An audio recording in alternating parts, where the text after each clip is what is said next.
Hey everybody, welcome back to another week with Queen's Frost Crown here on Cyorion Chronicles. Let me make sure that the sound's working because I always have to double check it. Can somebody say something for me? Yes. Yeah, hey, there it goes. Howdy. Okay, it's working. Good. Good to see you guys. Go around quick and I guess say hi to everybody first. That's probably a good thing to do so you guys can say hello to folks. And we'll just we'll start over in that corner with Josh.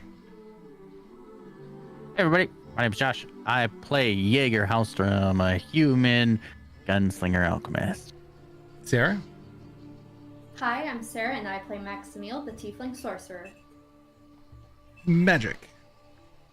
Hello everybody, I'm Magic and I play Tarak Ostra from Clan Blightmoon. He's a Way of Shadow half-orc monk. And I would like to wish my girl a happy birthday today, officially.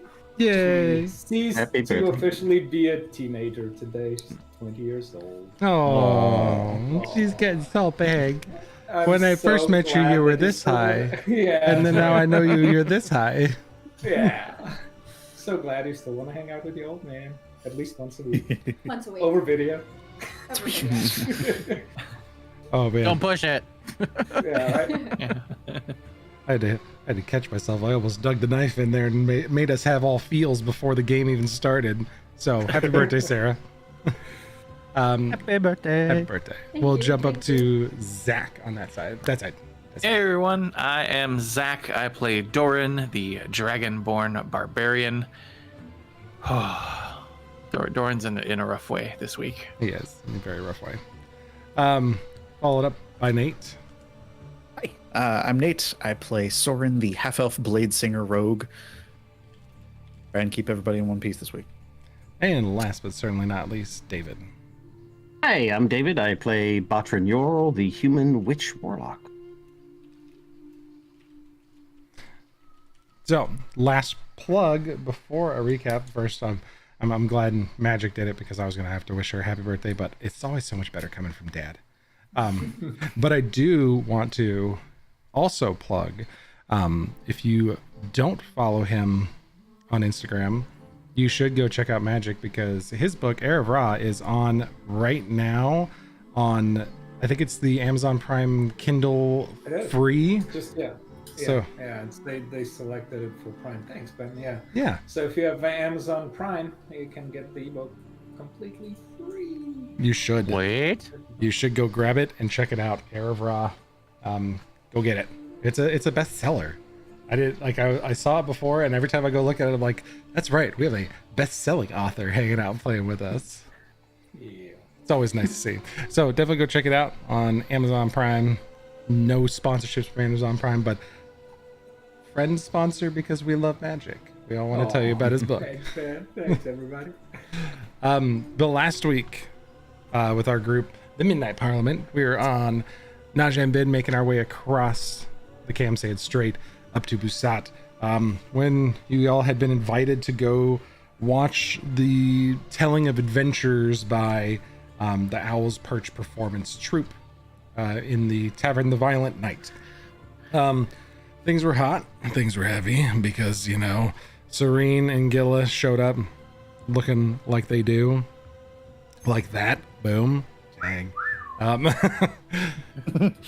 Things were fun and flirty in the box as you guys got to enjoy the evening's festivities. You watched stories from a group called Danger's All of Our Middle Names, talking about their heroic deeds freeing the city of the city of Edstow in Gretellan from the tyrannical grip of some ne'er-do-wells in the noble class there. Then you guys went to your meal break where there's some refreshments provided upstairs for all of you and other people in the booth, including one particularly snooty and snobby Prince Breach of Teleshar, who was given the business so many times for saying a couple, and he didn't say just one or two undercounted comments. This guy had it coming. I mean, he was asking for it. Trying to put Max in her place, and Max laid the smack down, And then Max was done and walked away, and he was defeated. And then Tarak came in with the people's elbow and left this poor young man terrified.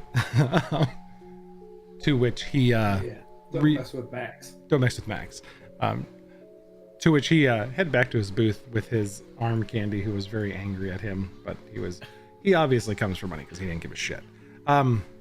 Show continued talking about the exploits of a group, goes by the name Shades of Blue, which you guys found that, the dangers of a social mob mentality that, the Adventurers Guild's here for publicizing your works, getting you stay and food when you need it, but they hold the will of the people, which is a scary thing when you guys watched this crowd that really liked Shades of Blue go from loving them to hating them in a matter of an hour, based on the stories that were told.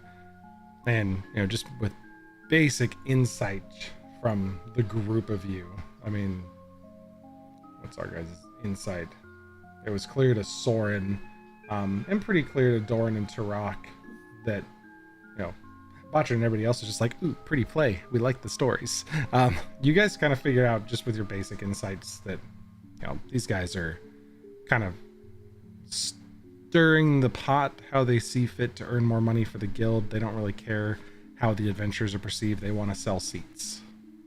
And it was clear that these guys will do what it takes to keep the cash flow coming in, because it's one thing to have adventurers bringing treasure in, but it's a lot more to have people paying to come see shows and stories on a regular basis. So from there, you guys broke for the evening. Serene had filled some information in and explained some gaps, and had a few things strategically negotiated out of her by some people, I guess would say. Persuaded her to share some information she wasn't ready to yet share, but you find out that the blind prophet, who goes by Okumar, is actually a touched that was Doran's brother, that was killed by his other siblings, who now work for the Fangs of Kirimi, as we all well know because we ran into them before. Doran, your family reunions are just rough every time. However, the group spent quite a while Doran was enjoying his walk back with Serene, which the TikTok was perfect for, of all of you panicking, trying to figure out what the hell to do, and Doran coming back really happy to be here, just, happy that the night went so well, only, to find out that Rinzeth is still alive in some form, and we ended out under the night sky, the sound of waves kind of lapping as the ship continues to travel across the Kamzade Strait, with Doran pounding on Serene's door, Tarak being the first one to catch up. And otherwise, there's a din of culture going on still outside in the street. There's still some people out talking, but they're a little farther away. This is more residences where you're at now, a little bit farther away from the busy taverns, kind of more central to Najim Bin. And of course, hi Mom. Thanks for being here. Hi, Mom. Because we know without you too, we wouldn't have Sarah's birthday to celebrate today. Happy birthday day, Mom. Congratulations on the excision. Listen, I got a 5th one coming up. These things are not easy. So my props completely go to her. You survived for 20 years. She had to deal with that for a day or two at least. She had to deal with me for 20 years. Props to her. If I live to see all my children's 20th birthday, it'll be a miracle. But we will pick up outside of Serene's residence. I mean, Doran, you can't even trust that this is her actual house anymore. I mean, she's kind of sent you upriver on this one. So, Tarak, I guess as we left off, he approached Doran and he put his hand on his shoulder and I'm sorry, my friend, I cannot imagine what you're feeling right now. It's just a flood of emotions I am not sure how to navigate.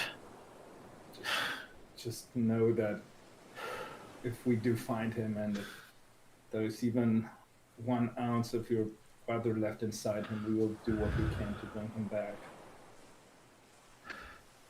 It is my top priority now that I know that Trinset is still alive. Regardless of whatever form he has taken, his name, he is still my brother. We will be with you along the way. You know you can count on us. We will do what we can. We have to come up with a plan to find him, but I know we can do it.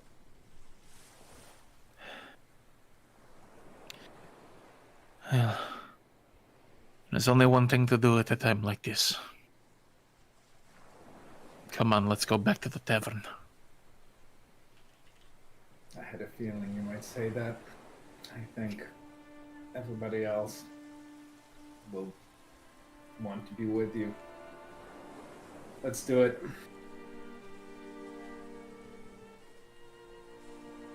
Catch up as they're walking back. Yeah. You guys, the rest of you are kind of like jogging at this pace that is abysmal compared to Tarak's mighty speed. And manage to catch up to them as they're starting to make their way back to the tavern.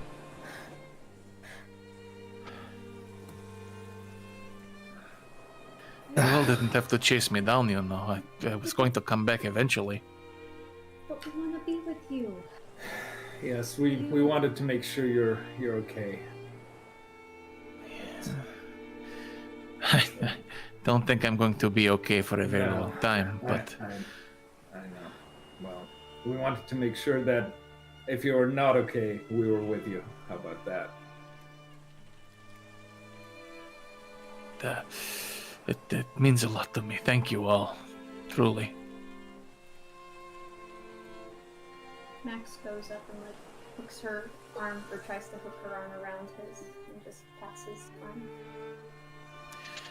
Dorn does that thing where like the slightly taller person like head on her head as she does that, without like, you know, spiking her too badly with its scales. Or getting spiked too badly Yeah. by her. Yeah, or getting spiked too badly by her horns, for that matter. Yep. Just, you know. Thank you, Maximil. I'm going to need a very stiff drink and a very long rest.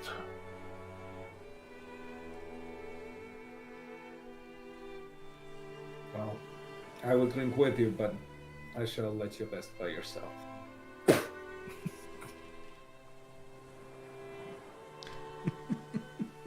I missed that last piece. And I know I it was- said I shall drink with you, but I shall let you rest by yourself.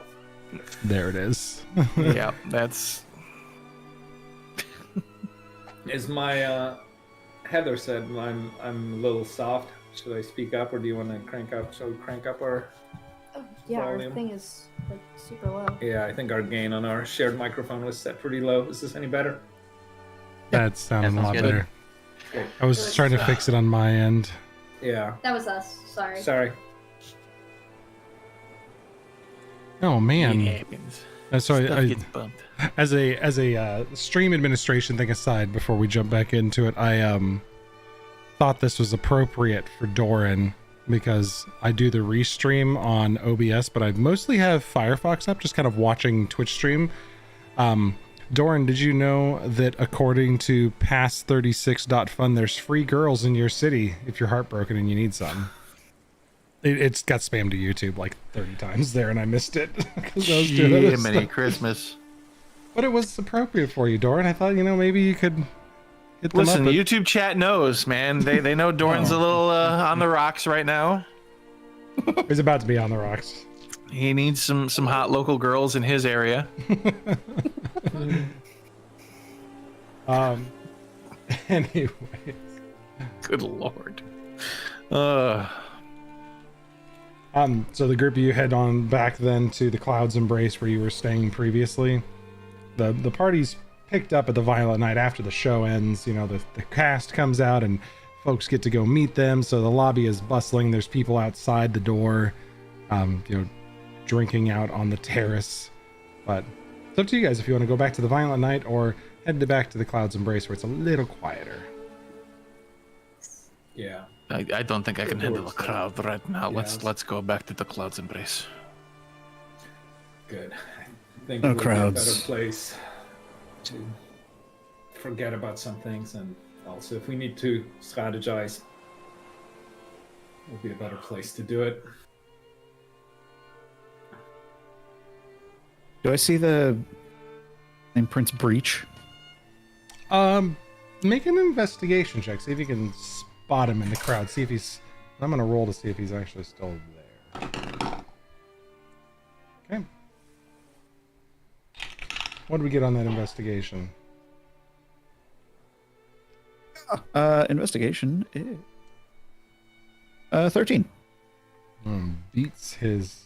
He rolled exactly what I needed him to roll or higher to be there, and then his blend into the crowd mode was done horribly because that's a disadvantage. So yeah, he's still there, and he's actively talking to a group out on the terrace, and seems to have charmed the way into the hearts of a few young ladies who, now that the scorned girl from before,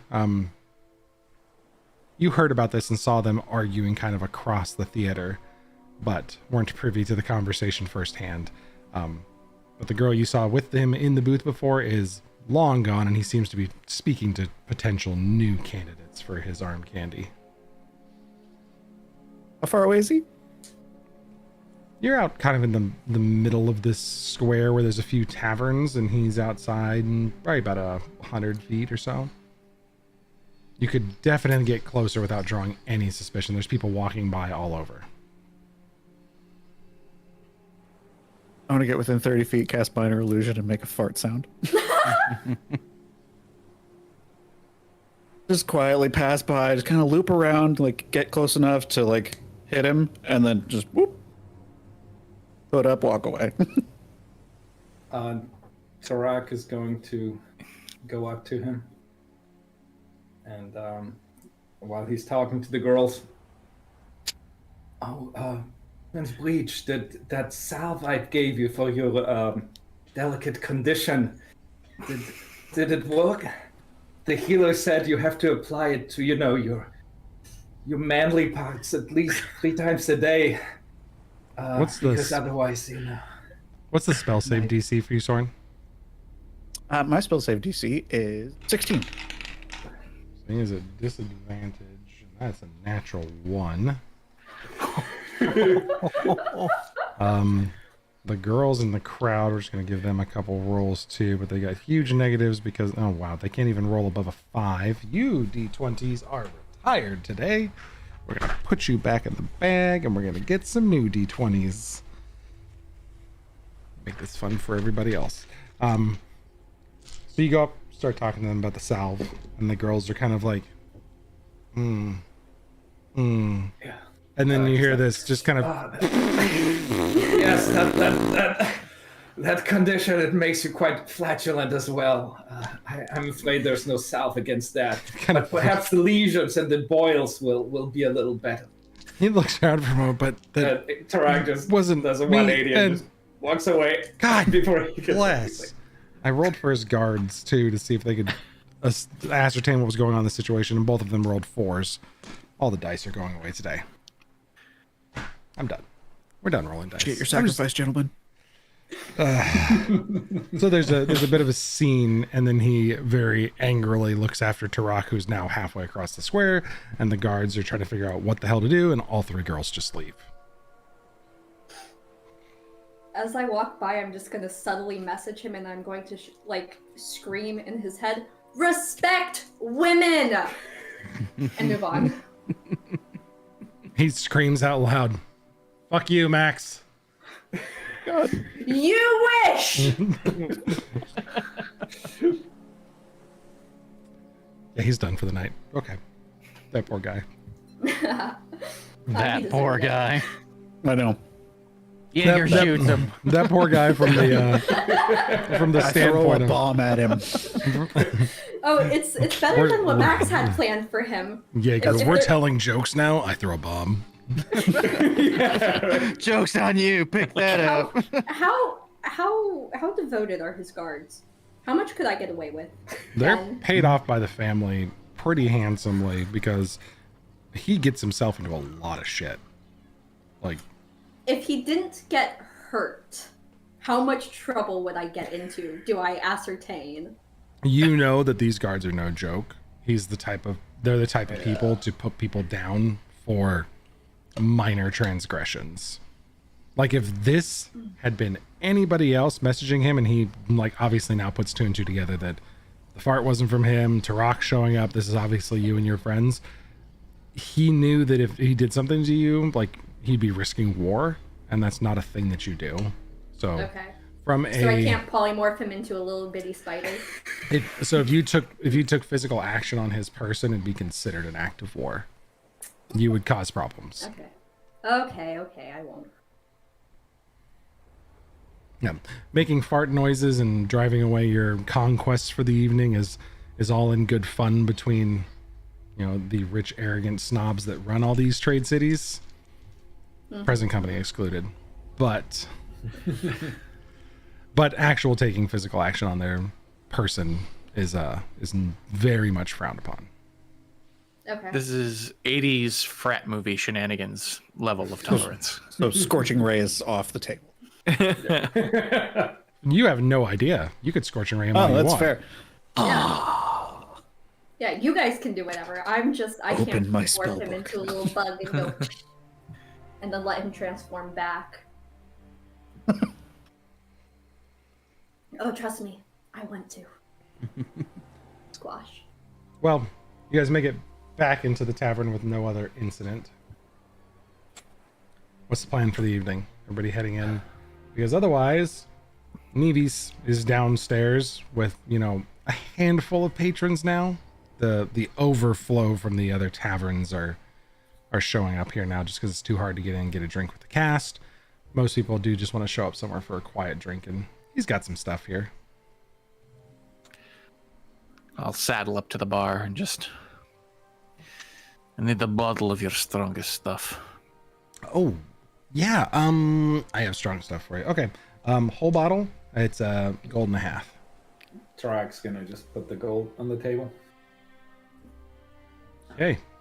So he will dip off, and the some of that spiced vodka that you had before that you snagged a whole bottle of, he has a very cheap version. He's got the bottom shelf screw top version of that. It smells like, you know, liquid that is used to clean varnish off of things, and it definitely does that to your insides. But it'll get you good and fucked up. And then you see a couple other people come in joking, and they're it seems like a group of young kids. There's a girl in there on her birthday, apparently, as they're laughing and joking, and they shuttle her up to the bar. And they're like, look, Saracent, you just need to sit down and have a shot of this glow glass. It's the best thing you'll ever have.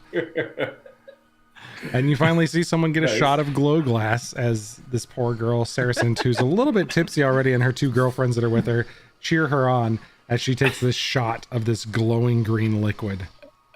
And she cheers, and she kind of goes, I know I can drink more. Let's go to the next bar. Keep it coming. And then as she starts to leave, you start to see her radiate light softly for 5 feet as they're laughing now. And they're just like, you guide the way, Saracen. We'll follow you. You're like a beacon in the night to us. And she's like, come on, guys. I got the next round. We're going to have fun. They're in as quickly as they can. Max looks at her and goes, God, she seems so weird.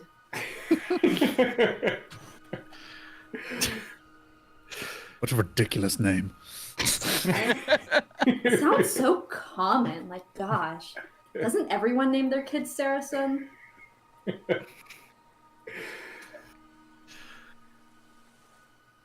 So you have this bottle of strong liquor, and the rest of you, what are you up to?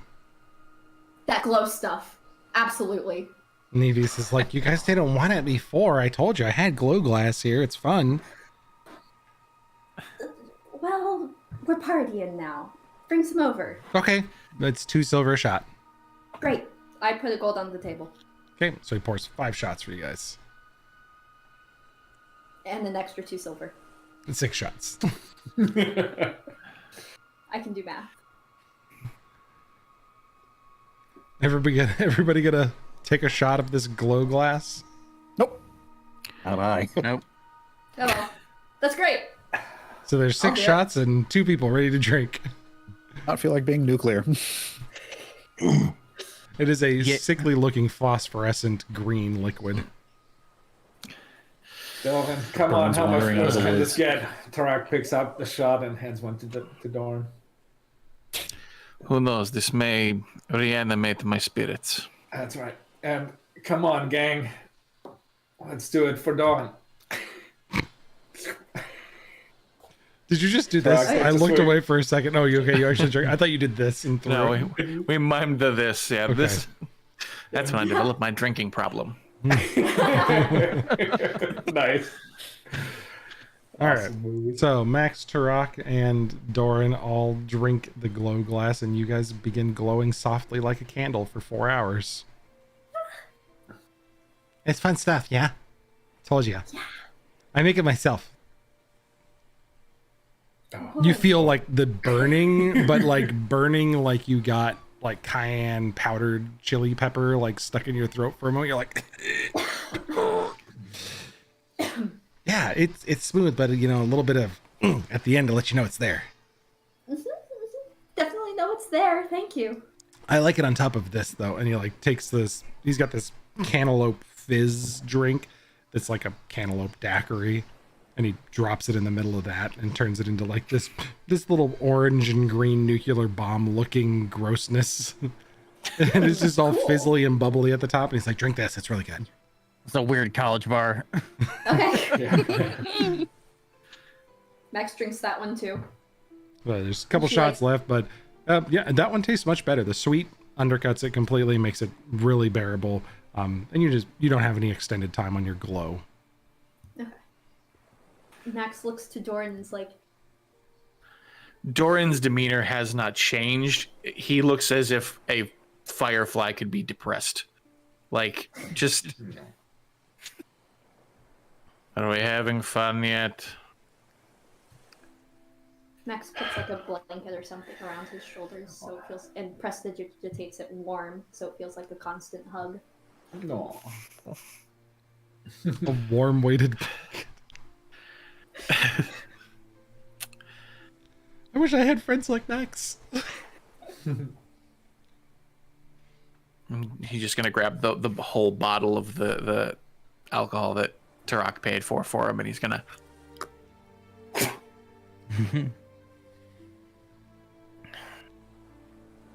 Make a con save. Alrighty. Do. Con save. I'm really good at those. Well, you can hold Which your is normally, yeah. How good are you? Well, apparently pretty damn good. That's a nat 20 for a 27. Yo. Oh my gosh. Ayo.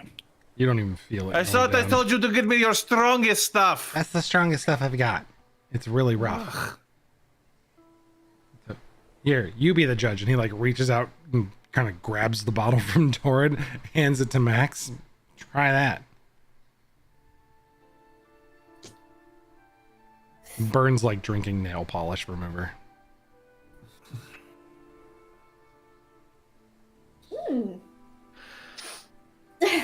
Oh, Your sinuses are clear, and you're pretty sure you like sprouted 2 additional nostrils. They're so clear. wow. I feel like I have a little bit of a stuffy nose, but it's all gone now. Wow. Okay. Oh, okay. Ah, give me that. And he grabs the bottle back. You know, maybe, just possibly. I mean, I don't want to ruin the fun, but possibly drinking when we're sad is an unhealthy coping mechanism, and we can talk about that later. I feel personally attacked in this conversation.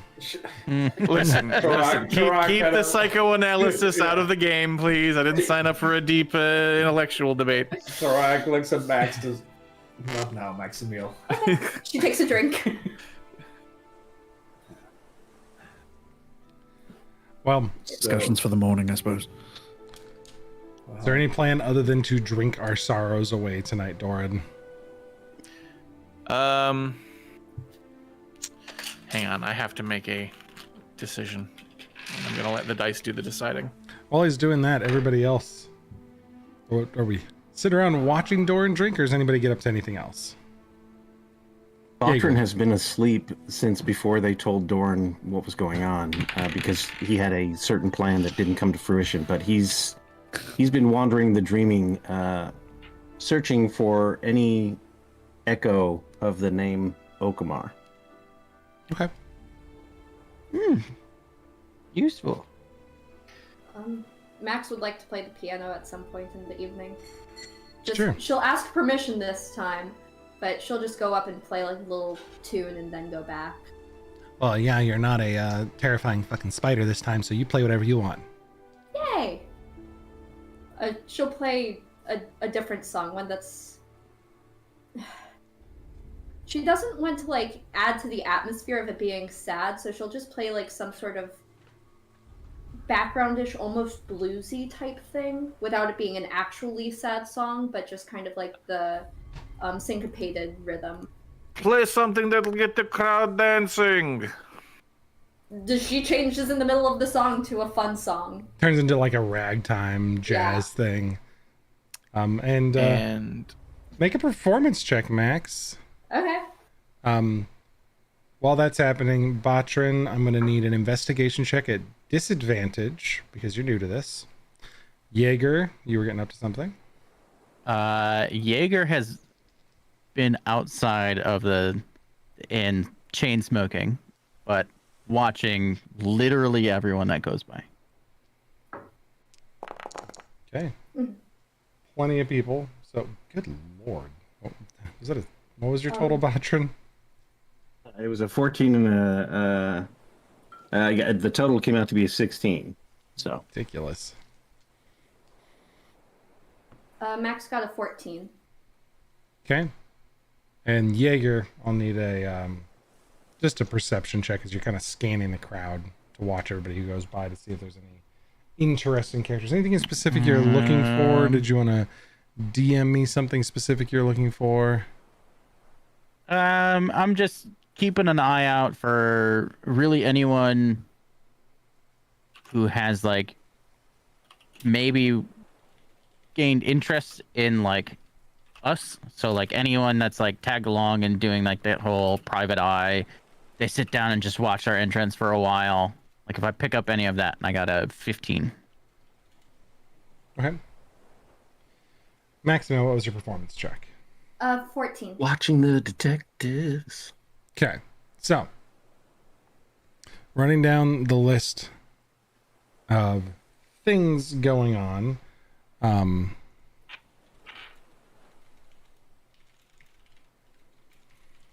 everyone's got secrets today. Like I'm responding to like 3 whispers and everyone's got stuff going on. I love it. I love it. So Botrin investigating the dreamscape with a 16, you do find your way into, this is times odd in the dreamscape. You're not sure where or like who you're talking to or what dream you're watching. So I'm going to need you to make a perception check at disadvantage as you try to muddle your way through the dream. Time-wise, this is later in the evening, so you don't know exactly who this is because you kind of, you guys all know the stuff on how like REM sleep works and like time's weird because you have like long dreams, but you wake up and it was like 10 minutes. Brain stuff. I'm not going to go into neuroscience lectures here. 15. Could you stop rolling double high numbers? Holy crap. Perhaps I'm a natural at this. I mean, seriously. Went for it. You guys just keep doing amazing things. The dice keep saying these stories are going to drive forward, which I do love. You pop into Gilla's dream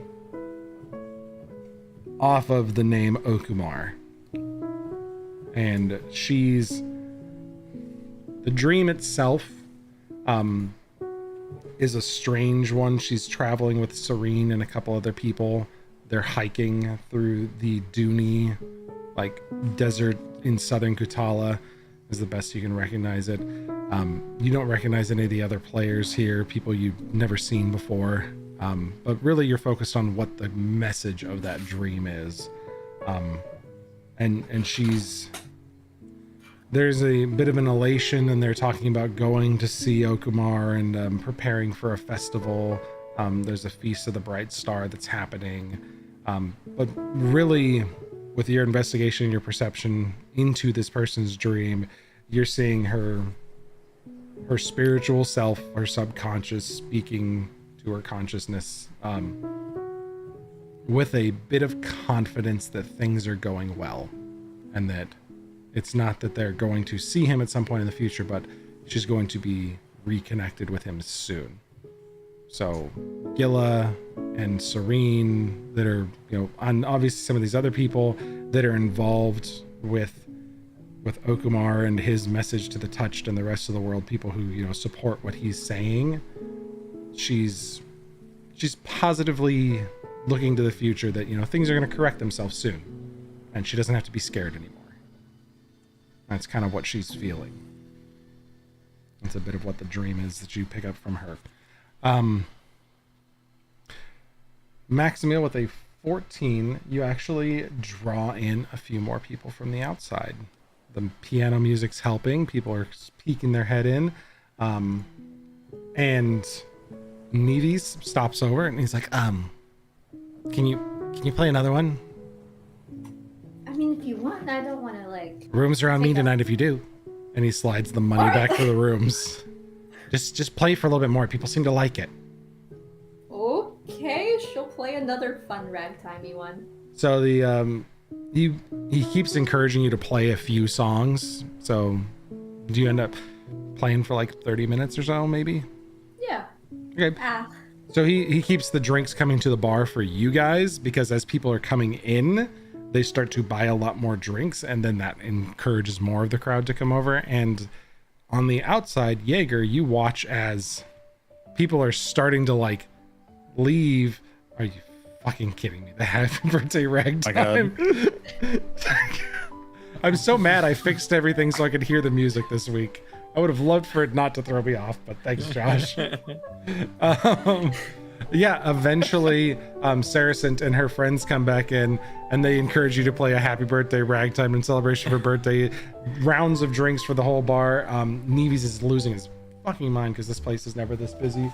But you watch Jaeger as people are leaving the Violent Night's very crowded, low energy atmosphere of all these people just trying to be near the celebrities to come to this little hole in the wall clouds embrace that nobody ever really goes to, and party with whatever's going on over here. It gets all super, super exciting. You don't notice anybody weird outside though, Jaeger, kind of tailing you guys and looking for anything in particular. Most of the people you watch that are getting interested in what's going on here are more interested from the standpoint of there's something exciting going on in there. We want to see what's going on. And so they kind of pop in and take a look around and get invited to drinks. And it's about the third or fourth group of crowd that walks in that you take one quick look around. Everybody's really excited and having a good time. And Jaeger, you glance around and Doran's gone. Doran is gone? Yep.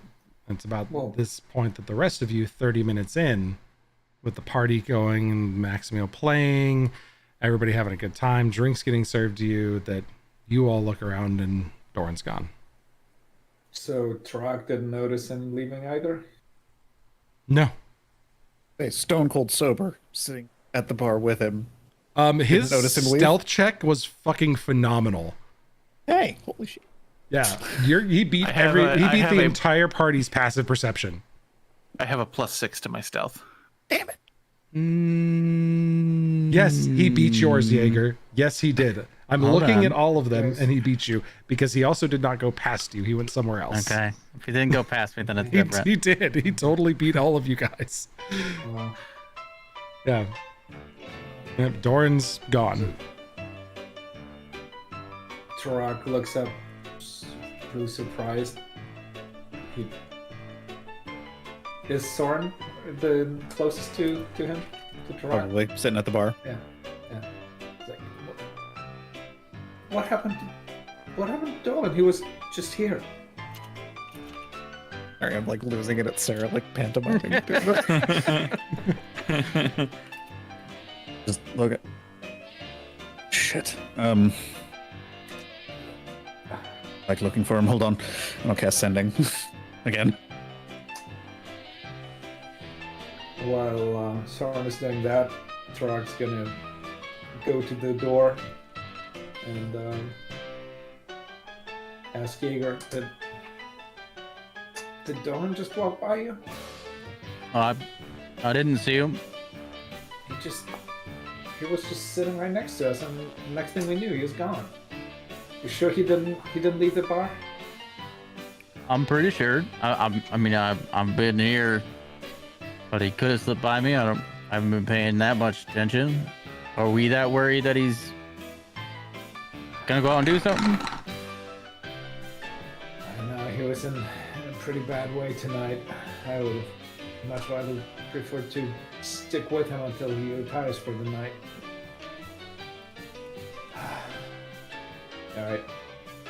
Tarak just kind of heads back, frustrated. So, any luck? So I'll walk outside just away from the music, as wonderful as it is, just to focus on the spell, and then open up the book, cast sending to Doran. Where did you get off to, my friend? Find trouble, we'd like to come along. Let me know.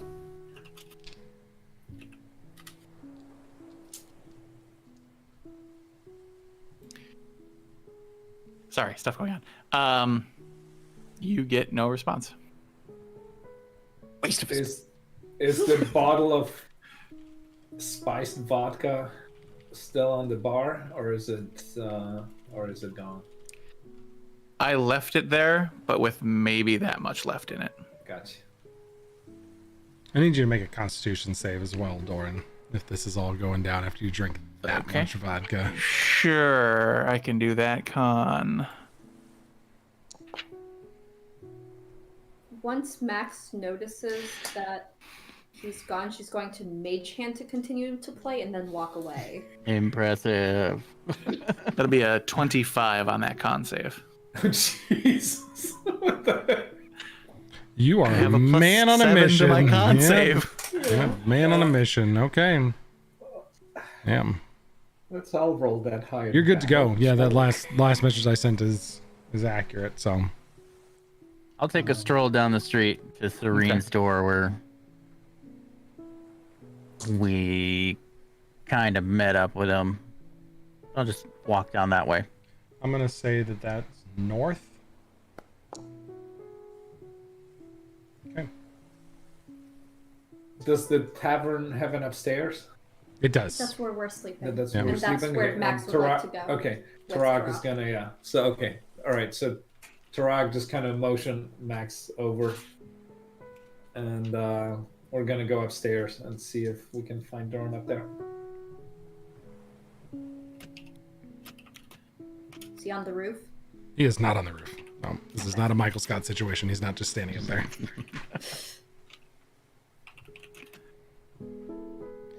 Sorry. He understands. Just trying to Probably figure some stuff sitting- out. I wasn't suggesting that. I meant sitting away from the sound and away Right. from the people and by himself. No, he is not. You up know, there. like a teenager angsty moment. Oh no, definitely not an angsty teenager moment at all. Okay, cool. Or just in case he comes back.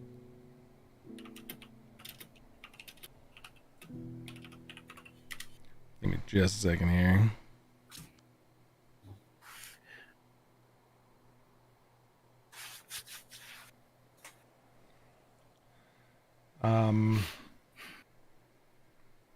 Sure. Everybody else can bear witness to this scene, so I don't have to respond at a second time. Josh, if I can get some tense music, Oh, please. okay. Ooh. Ooh. Doran, you walk down the street up to this group of 4 individuals wearing tan and yellow robes with lines of crimson red. as you find a group of 4 of Arkaroth's chosen just kind of coming back from somewhere. You act and feign interest in the sermon that you heard earlier, saying that you were interested in them, and subtly name drop the blind prophet. And one of the first ones, they all kind of like turn a nose up in disgust at the name, the blind prophet. The lead one, this mid-20s human male, kind of just spits on the ground. Useless that touched. It's good that he was taken off the streets, and I hope that he doesn't see the light of day again. The rest of them, they are all scum and deserve to be handed Arkaroth's will as it should be. That is very interesting and good to hear. Yes, that he's taken away. Scum like that should be off the streets. Is that like, where would he have been taken? Somewhere, I assume. Oh, right. Okay. Yeah. I mean, no, of course not. Of course, he has to be taken away from the public for the public safety, I would imagine. I'm sure Arkaroth has judgment for him, but it's not for me to decide. I have no idea where he is, and as long as I wouldn't have to look at him preaching in Busat again. So you've actually seen the blind prophet? I've had to hear the filth that he spews and repeat it from the mouths of his followers. Interesting. Does this guy look high up in station at all, or do any of the 4 look high up in station? No, none of them really do. They all kind of dress the same intentionally. Okay. Of them, this one is the most well groomed. He comes from, bell curve being what it is. He comes higher up on the curve than the rest of these fools, but he's not necessarily the cream of the crop. He is just better off than most of them and knows basic hygiene and probably read a book or 2 in his life. Okay.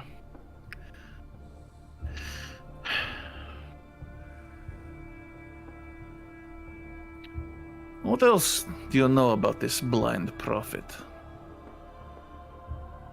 That it's a shame he didn't die properly the first time, that he had to come back to this bastardized version of himself. And he spits in the face of all that's good and holy and spreads his filth and taint across the world. Which is why you shall soon be among us, brother, as somebody who understands the true message of Arkaroth and can join Arkaroth's chosen. I'm gonna grab him by the lapels of his robe and lift him up. Just say, yours is the only message of filth. And I'm gonna toss him aside. Sure, make a strength check, just to see how hefty you throw this boy. Oh, that's a save. I want to check.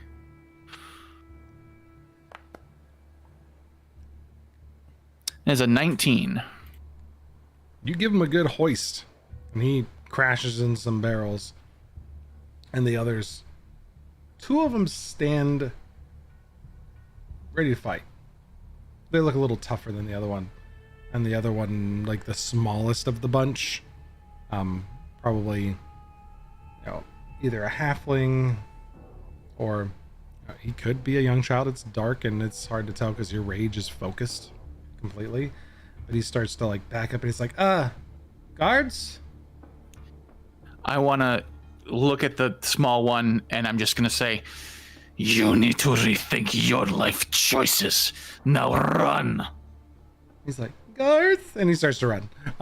And Jaeger, I actually rolled a 1 in the direction that he ended up going, and happened to be the direction you just took off in, which worked out perfectly.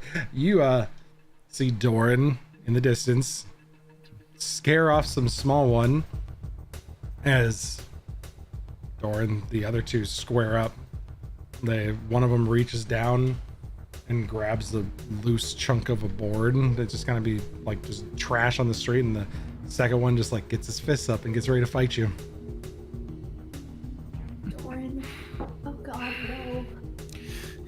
And the one that was in the corner sits up and is like, spits the blood out of his mouth because he's smashing the wall pretty good. I'll have to teach you a lesson then. What do you say? You're welcome to try. And I'm gonna, at that moment, rage. God. Jaeger. You kind of see all this start to happen. Should have followed. Describe kind of like the area for me. This is in more residential areas, but still a main part of the street. So the one that went yelling for guards, you saw some people, as soon as Doran picked him up, they kind of stepped back a few paces, and then they took other roads home. But this is not necessarily just like a deserted alley. This is somewhere where there's going to be a lot of foot traffic soon, and you know the guards can get to you quickly. And which way did the guy run off? He ran off further north. All right. If you'll allow me, because I can kind of do this as action bonus, if we're going to go into initiative order. Yeah. I am going to Gidgy gun up to the roof. Okay. And I am going to toss a smoke bomb north of Doran. Are you trying to hit the guy that's running away, or are you just trying to obscure the street? Obscure the street. Okay. Jordan, go ahead and roll your rage really quick. Since you're targeting the street, that's not a huge deal. And then let me just go ahead and get initiative from both of you. You got it. Initiative. Oh. I can't actually use that, so I'm going to do it this way. Routine. What'd you get there, Doran, for initiative? I have, for initiative, sorry. Boop. Also, there's no combat, yeah. Oh, you can't roll combat initiative tracker. without an active combat? Oh, Nope. boo. Yeah. Oh, let me just add. Oh, that's a dig in there. Not digging. Delete I run away. and add Jaeger up here. Entry both to combat. So small. Go ahead. You guys have combat that you can roll there.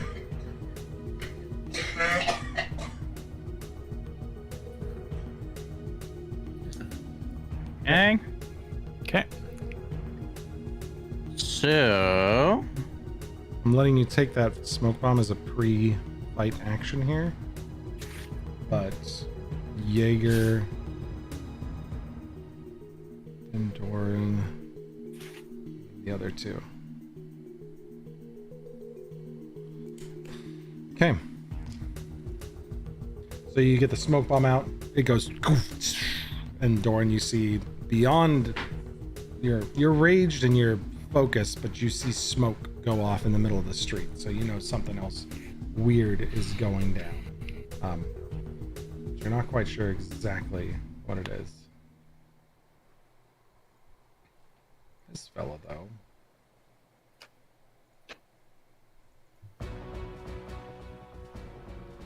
Just a moment here. battle music. Perfect.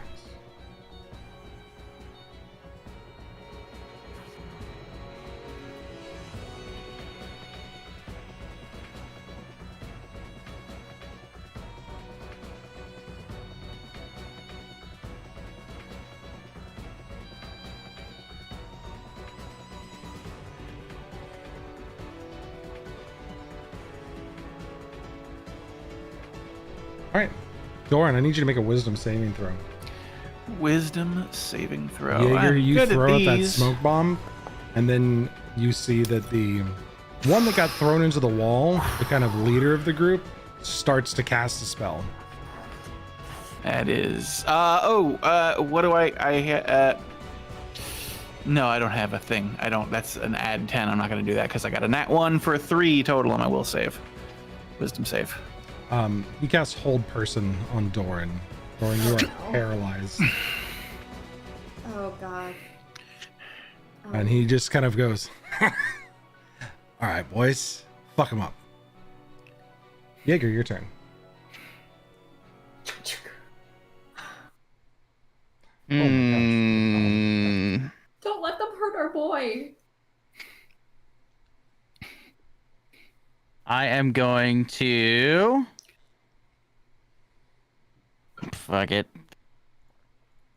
Guy that casts the spell is getting a handgun shot, and it's going to be concealed. So I'm casting concealed shot, and I'm shooting the guy. Does concealed shot cover sound completely too? Everything. Yep. He can't see where it came from or hear it. Yep. That's what we like to hear. And it's an 18 to hit. Or not hear. Yeah. That's what we like to. That's what we not like hear. to not see and That's not what we like hear. to not see and not hear. Yeah. 18's a hit. Yep. Go and roll damage on him. That is Man, I can't 11 wait to bail you points. guys out. This is gonna go so well. And I'm not like aiming to kill by any means, but it's going hand or shoulder. Okay.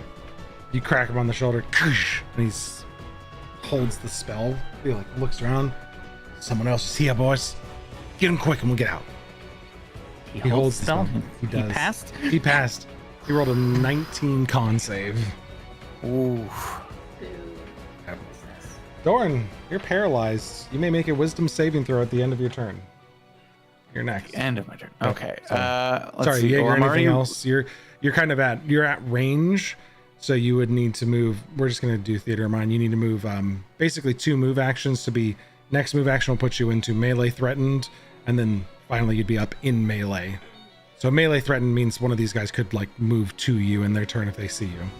Right now you're at range. You're at far enough range that you can shoot, but no one can close melee with you without using a full round to get to you.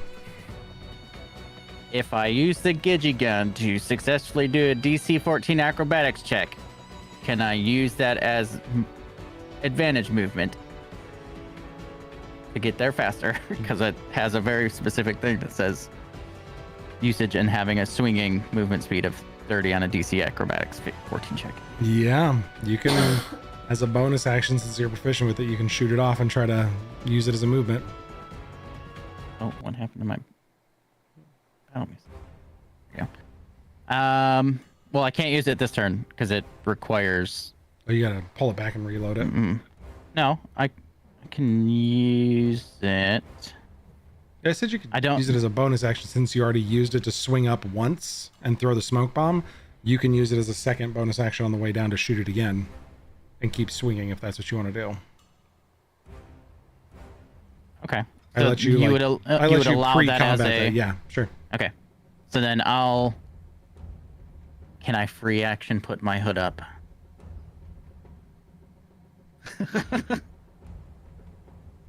I'm sending you a DM. Yeah. Ooh. In Cloak of Invisibility?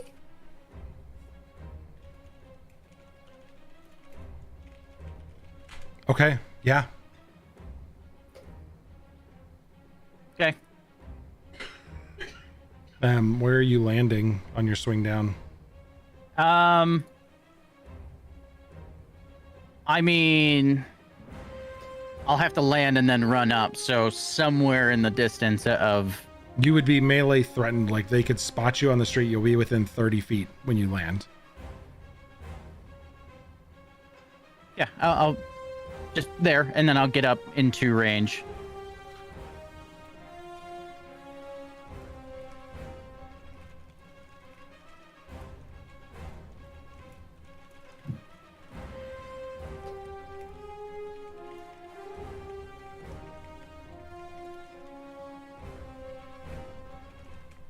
Okay. Just letting you know that that's Yep. a thing. Sure. And they're going to get that as soon as they spot you. Sure. Okay.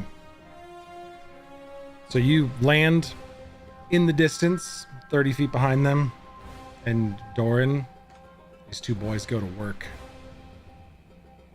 They roll up, they see you held, and they're like, you fucked up. And then start throwing punches. They have attack rolls.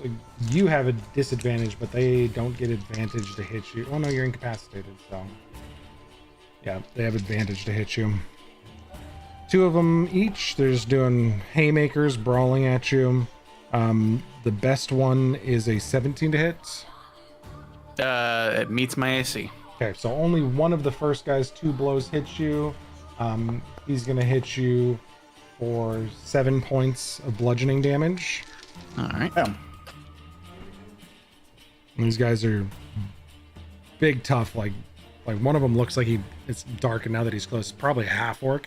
The other one's just a big fucking human and just ripped, and he lays into you with a big haymaker as well. Best one there is a 22, but everything else rolled like shit. On the 22, I'm going to Boon of Fate and make you roll a D10 Okay. and remove that from the result. I rolled a 7, so that's a 15 total. Misses. Okay, he misses. All right, the two of them just, and you, Jaeger, you watch in the distance as Doran's just kind of standing there. You're about 30 feet back, and Doran's standing there just kind of taking hits as these two are just like throwing huge haymakers, 2 fists, just, trying to beat the crap out of Doran. And it's really looking like a street fight now, but we go back up to the top where end of my turn, wisdom saving throw? Did you run that yet? No, you got that at the No, end not of your yet. turn. That is a natural 20 for a total of 22. After the natural 1 for the first one, I love The it. natural one for the first one, you come back out. These guys just give you the beat for a minute, and then you shake it off, and round 2. Thanks for giving me motivation. All right. He sees you getting ready to do stuff and go, let's see. What is he going to do?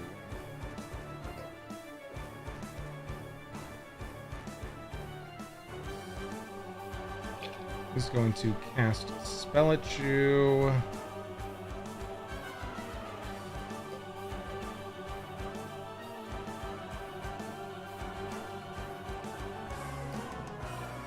He's going to run up to you, pulling out a dagger, and try to stab you with the dagger. He's going to get bonuses for his friends around him. Say 16 on the dot. Misses by 1. Misses by 1, so he casts Caustic Blade as part of the attack action, and because he misses you, he's going to splash you with acid, and you are going to take 4 points of acid damage from the splash. All right, Jaeger, you're up. Okay, so I am 30 feet away from them. 30 feet away, still kind of in the shadows because they don't know you're there. I am going to run. Are they all within? They're now all in melee with him. I am going to run into them. And do I have to reload the Gidget gun to be able to use it again? It Doesn't comes really back. tell It me just that. goes, comes back as part of the release action. So when you're Okay. proficient with it, you actually, it's like a reusable grappling hook, and it just kind of winds up as Okay, part of the action. so I can use it. Yeah. Okay, so what I'm going to do is run up to everyone as a bonus action, throw down some flash. I think it's let me see. Some. What is it?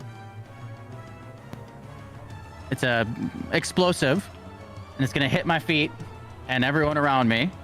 So I'm gonna get into melee range with everyone, and a giant explosion of white light appears, and each large creature, or each large or smaller creature within 5 feet of me, gets disoriented, and they are distracted, and they cannot take reactions until the start of my next turn. Okay.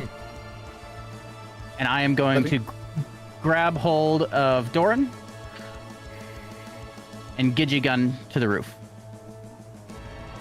But before I do that, I would like to take a moment and drop a smoke bomb at my feet.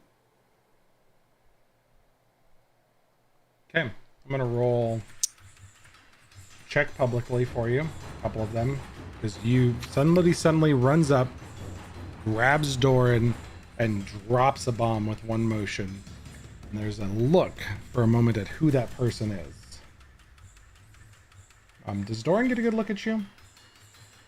Probably not. He's probably flashbang too. Okay. Doran, you feel something grab you and pull you. The first one, this is for that sorcerer who's got it at disadvantage, and he's just and like falls back. The other two are a little bit brawly. One of them is standing opposite of you and is looking in. One of them is side of you, so he's got disadvantage, but he does have a +3 to the check. Oh God. Botrin, what the hell? The second one is just a straight roll because he was looking directly at you as it happened.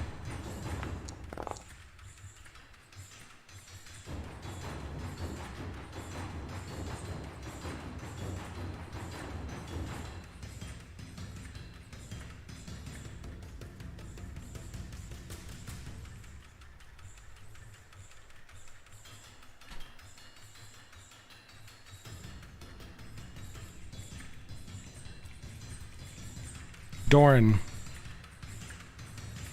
I need you to make a perception check. Okay. Would it technically be at disadvantage? Because his ears are probably ringing. Yep. You can roll at a disadvantage. Oh. All right, so I'll just roll that one again. Perception. Where did you go? There you are. Oh, geez, so an 8. Okay. You get grabbed and whisked off. You can feel something pulling on you, but you are disoriented. There's bright lights shining in your eyes. You can hear a slight ringing, and you hear something in the distance. And suddenly, like, you're up in the air. And Jaeger, you got one hand on a Gidgee gun and one hand on your buddy. You have no free hands. What are you doing here? Yeah, You if got we about- can swing up to the roof. That's kind of the action that I wanted to take. Yeah. You swing up and Doran, somebody across from you is pulling off a hood and stands up. I can't see, so I'm just swinging. Whoa.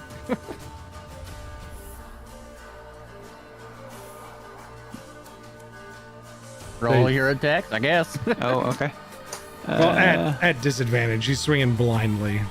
Right, this is an unarmed. So attack at disadvantage. Oh, you're looking at this disadvantage. So yeah, Doesn't hit. does not hit with the 11. After that brief moment of swinging in the blind, your eyes clear up. And Jaeger's standing in front of you. What did you do? What do you think you're doing? I was getting answers. Here? Really? How about we go to jail? You want to do that? I would not have had the chance. You want to see your brother, don't you? This is not the way to do it. Calm down. He's gonna slam his fists down on the roof and just yell out in aggravated fury.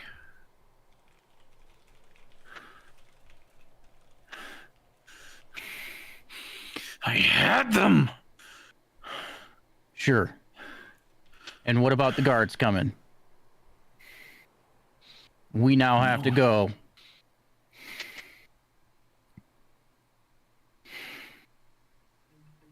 So let's get going, yeah?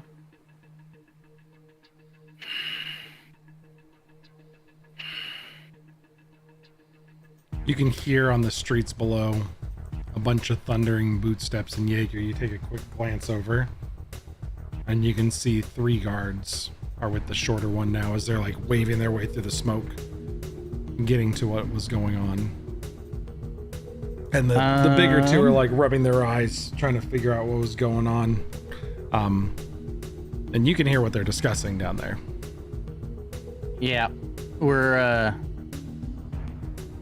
How far away is the tavern from where we were? You're probably about 2.5 blocks. Not super far. Rooftops all the way? Easy. Especially for you. Thorin's gonna need some work. We have 2 options right at this moment, and you need to decide how you want to do this. We either go back to the tavern and rest it off, and then we fight them in Busat, or you go down there and you take it out on all of them and then go to jail. Maybe be hanged, or worse, killed in the streets, alone, because I am not about to save your ass from that. We go save your brother, and we take this somewhere else. You're gonna need your anger. Keep up. I'm taking off. And he follows after him. Okay. You guys make it back across the rooftops with. Let me get a couple acrobatics checks from Doran or athletics checks, because these are big jumps as you're making your way across there. Okay. Jaeger, Athletics. not a problem for you. You're used to these. It's a 22. You've had to run from people before. Doran has also, but He's rage jumping. He's Come on. rage jumping. All jumping across these poor people's roofs. Oh, that's exactly what it is. Just. I'm gonna get one more from you as you guys are making your way back. You got Alright, 2 checks to one make the more. whole way. And that's another nat 20 for a 29. Oh my God. That's 3. That's session. That's 3. You are It's not bad, I guess. I mean, you know, 29. Starts Amazing. beating Listen, me. guys, I just need this after last week, okay?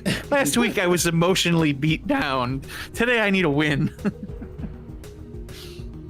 You head on back, successfully rage jumping your way across rooftops. The rest of the group trying to figure out where you guys went. Are you ducking back in the front door? What are you guys doing? Doran and Jaeger.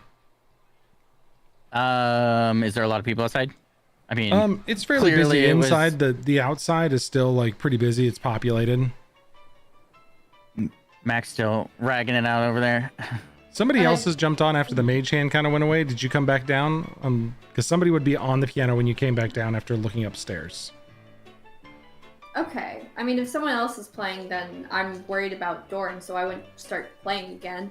I would just There is a half like, orc take bard. Mage Hand and using it to like point at the tip jar or something. I don't Yep. know. There's a half orc bard who's got a hat up and he's got a sign that showed up. Graknor the Magnificent, and he's playing alongside a magic mouth that's duetting with him. I love Graknor. Had to bring it back for you, Josh. Oh. Tales of Graknor's companions. So it's now Graknor and Mouth Friend, as this magic mouth is singing Aw. along with him. It seems his other Poor friends have Graknor. left in. Yeah, if there's not a lot of people like out front, I'll just zip down and go in the entrance. Okay. But I'll be watching for Doran. And if he doesn't come down, I'll go up there and get his ass. Doran I'll come coming down in. and Okay. yeah, I'll come down and I'll go through the back way that I snuck out originally.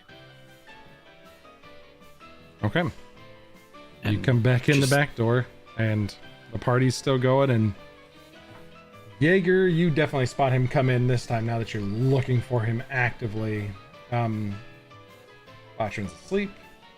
But Tarak, you spot him as he comes back in this time. You see him as he rounds the bar.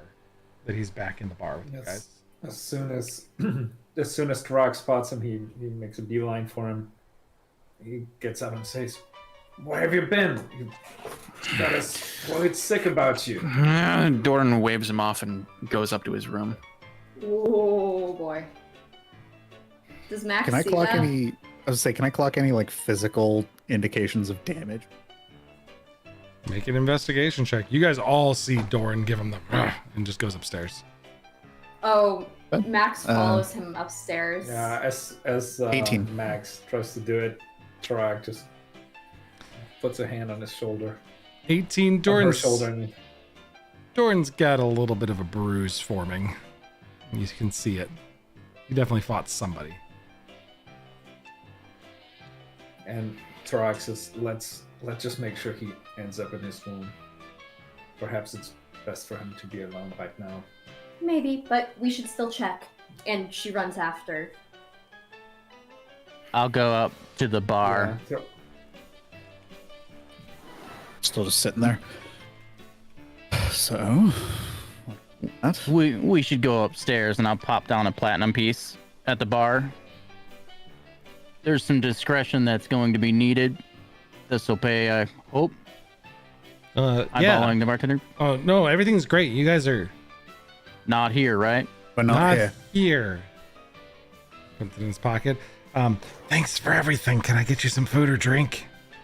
Yeah, can you bring it upstairs? We're gonna have Yeah, a pretty we'll- loud discussion. This music's perfect for it. We'll bring it upstairs. Graknar, keep the party going. Oh, yeah, Graknar's got it. Don't you worry, boss. Got it under control. Fucking Graknar, get out of here. He starts playing ragtime along with some ragtimey slam poetry that he's going. He's riffing back and forth with the slam. magic mouth. Oh, I miss him so much. Yeah, I'll drop off the platinum piece. I'll gather whoever's down here and Head go upstairs. upstairs. Yeah, Max was immediately following Doran. Tarak just kind of sighs and he just goes out, but not in any hurry. Knock, knock, knock. Hey, Doran. What? Go away. No, no, thank you. Would you mind opening up the door? Please? He gets up and unlocks it. And Okay, okay. Standing out there in the hallway. Just... Hi, Doran. What's going on? Where did you go? I walk past Maximia if we get up there. you had no right to do that. What happened? Come on, in. Let's talk. Discussion in the hallway. Yeah. Tarak brings up the rear. He just, as he goes in, closes the door. He looks at everybody. Should Batten be with us? If we're going to have a discussion. That's right. It's not a discussion, it is a grievance. Whoa. Doran. Down the hall, go pick up Batrin. Just limp Hey. Patrick. Yeah. Hey, buddy. There's been an incident. If you want to weigh in.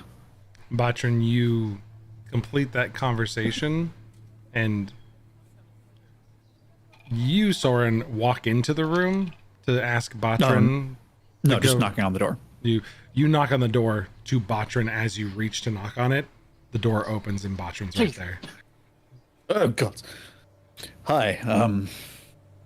Something happened with Doran. If you want to weigh in on it, Of course. like it's a whole thing. I'll start walking back down the hall. I pick up Spackle in my arms and move over to where Dorn is. Josh Discord again. Discord. Where?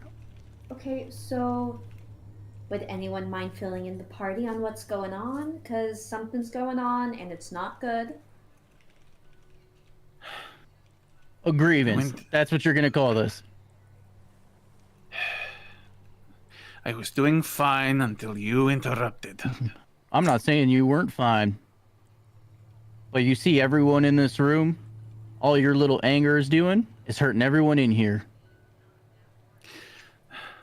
What happened? If those Akaroth's chosen punks Were didn't give me slaughtered the in the info, street? That's what your plan was? To kill I them? wasn't going to slaughter them. I was Oh, just sure. going to intimidate them. Until they They cast s- spells on you, huh? They saw your face. More than that. How about you tell them you told them that you know who the blind prophet is? No, I didn't tell them that. You what? Okay. I did not tell them that. Sure. You go up to some random person and inquire about the blind prophet, and now you're part of their group? How do they not know? You just told them you know who the blind prophet is. Oh, You implied more than what you intended, and now put us all at risk. Tarak's And gonna get at it great between lengths. Jaeger and Doran. Just that's enough, Jaeger. It has been a hell of a day for Doran. Of course it has. Question: how is Doran standing, sitting, whatever? Doran, let's see.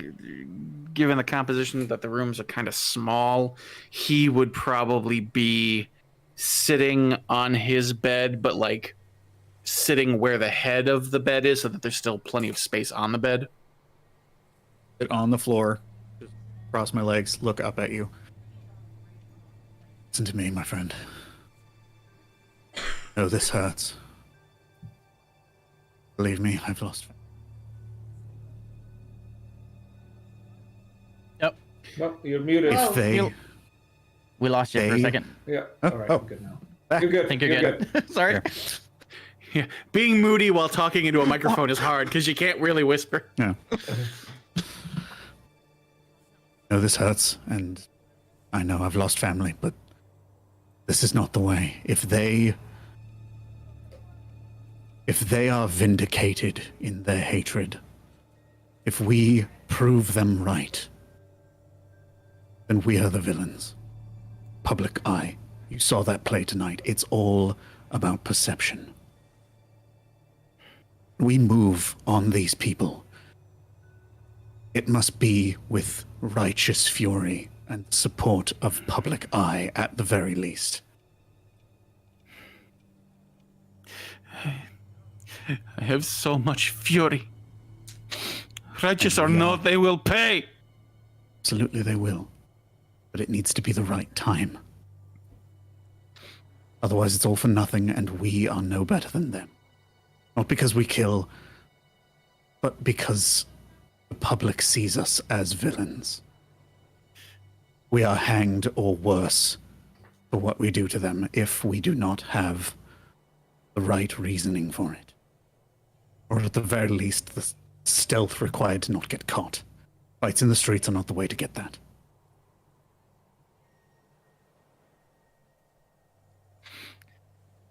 Promise you we are going to make them pay for what they've done to you. Everyone else. Their message must be stopped.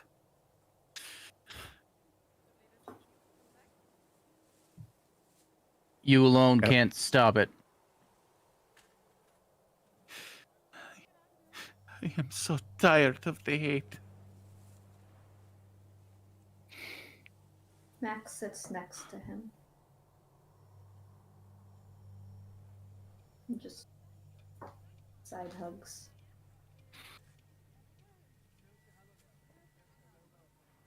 Going to be all right. It's together, unified.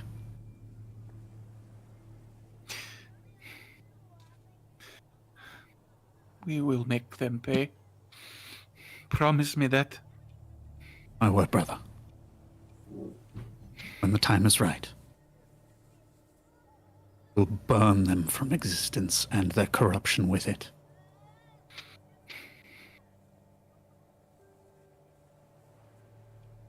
I need you to promise me something, though. When we get to Busat, there are rules that we need to abide by. There are people watching everywhere all the time that we do, even if they don't know who we are. This is not going to happen while we have any hope of finding your brother. Your mic keeps going in and out. Yeah. Nate, Shit. I don't know what's going on. It's so good. I don't want to stop it, but your mic keeps It is. killing your sound.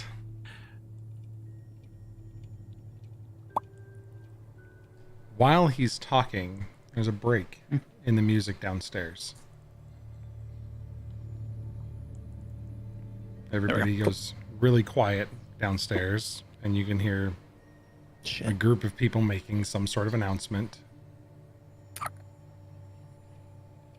A lot of quiet. A couple more sentences spoken, and the music picks back up. I move in close to Doran, lean down close, and whisper, "If you will allow me, I can give you a night's peace." That's cool. Yeah, it would be appreciated. Vatran is going to use his sleep spell to sink Doran into a very deep and dreamless slumber. So you cast sleep with your sleep feature. Make sure I have this right. It affects everybody, though, doesn't it? No. So you, I think I put that on your sleep spell. Yes, as the dreamer. So, you cast it in a spell slot still. So you're not going to make a resistance check if you're going to put him to sleep now. But you do when he's ready. When he's ready, you do need to roll the dice still. So you roll 5d8. And if you roll within 15 of Doran, since he's a willing creature, I'll let you just give it to him. So just remember the way that sleep works is you get a dice pool for hit points of things to put to sleep based on the level you cast it at. You can upcast it to 4th level, which gives you an additional 2d8 per spell slot level because you start at 5d8. And because of the Dreamer, your hit dice value is doubled when you roll it. So you start at 10d8. Oh my god. Damn. Jesus. Yeah, if I'm not asleep after that, something's wrong. Yeah, I think it's just gonna. And because of the Dreamer, you get to choose which order creatures fall asleep in. So Oh my, that's so cool. we've been waiting for you to use that. That's a really cool feature. I love it. Man. So cool. You go to sleep. You go to sleep. You go to sleep. So when I can't be put to sleep. When the radius is increased to 30 feet, so you can literally affect everybody if you wanted to. It's Damn! His Dreamer sleep is really good. I love it. So you can choose to cast it at 1st level. You'll get to roll 10 8-sided dice, and you need to roll within 15 of Doran, but you don't know how many hit points he has, so I can't give you that info. Okay. Well, whenever he's ready, I'll go ahead and do that. All right. Do you want to do it at 1st level, or do you want to try to do it at higher level? I think I'm just going to do it at 1st level. Okay. So go ahead and roll 10d8 now, just so we have it in the bank or in the bag, so it's ready to go. Probably nowhere near his total or whatever. Nope, you are not close enough to put Doran to sleep. I will allow you to add a spell level because this is kind of like something you're doing for a friend. So the Dreamer will like help you out on your first time. She's like, hey, you feel her in the back of your mind. You got to work harder for the tough ones. Right. Hit him with the big one. That's another 2d8 then. You actually get to double it all, so you get to add 4d8 if you go up another spell slot level. Yeah, Jaeger like kind of gets dozy for a minute. He's like, ooh, ooh. I don't feel anything. Just 58. I think you're at. I am not a tanky boy.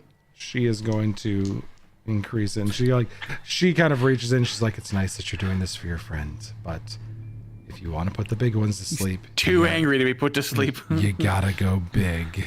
I shoot him. there, now he's got less health. This is that Hulkbuster Iron Man Hulk fight. Just go to sleep, go to sleep, go to sleep, go to sleep, go to sleep, go to sleep, go to sleep. Yeah, the Dreamer reaches in. And she, I'm gonna take away one of your 2nd level spell slots since we used an extra level. But she kind of reaches in. She goes, if you want to get the big ones, you gotta get them big. And so you really need to really put them to sleep. And she says you really need to try hard, little shepherd, and she helps you like put him to sleep. Little shepherd. Ooh. So when That's a you're cool ready, title. you have enough hit points to put Doran to sleep. She's gonna augment it for you this time because it's your first time trying it. Warlocks don't get no hands off patrons in my games. They're right there with you. Yeah. Yeah. So as you guys are all trying to like figure out what you're gonna do, Doran wants to eventually go to sleep. there's a knock at the door. Fuck. Max will go to answer it and just pop out. You pop out and it's Needy's, and he's got the scary one, not the big scary one, but like the slender, scary, dark one. He said, bring food and drink. He's got a huge tray of like food and stuff for you. Thank you so much. Yeah, no problem. And I told the guards not that there was nobody up here, so they didn't bug you. But just so you know, they're putting a curfew in effect. So Can I roll an insight check on that? If I can hear it. You can hear it. He's just talking to Max. You can hear it. Make an insight check for sure. There's a curfew for everyone in town? Well, they're worried. They're looking for, they don't know if he's like brass or bronze or green. And I know you had your buddy with you, who's Dragonborn, and he kind of matched the color. So they're looking for a Dragonborn that matches your buddy. I thought 25 insight check. This is absolutely the truth. He's just relaying the message. Things went quiet downstairs and there was an announcement made. And this is definitely that message. Like you can tell just from, he's just matter of factly, hey, this is what's being said.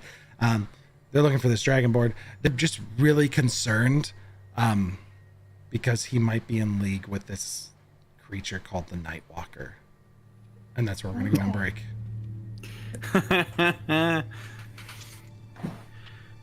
Lord. So, we'll go on break. We'll be back in just a few minutes, everybody. We'll see you soon.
There it is, cameras. Okay, welcome back, everybody. It was taking its sweet time resynchronizing there.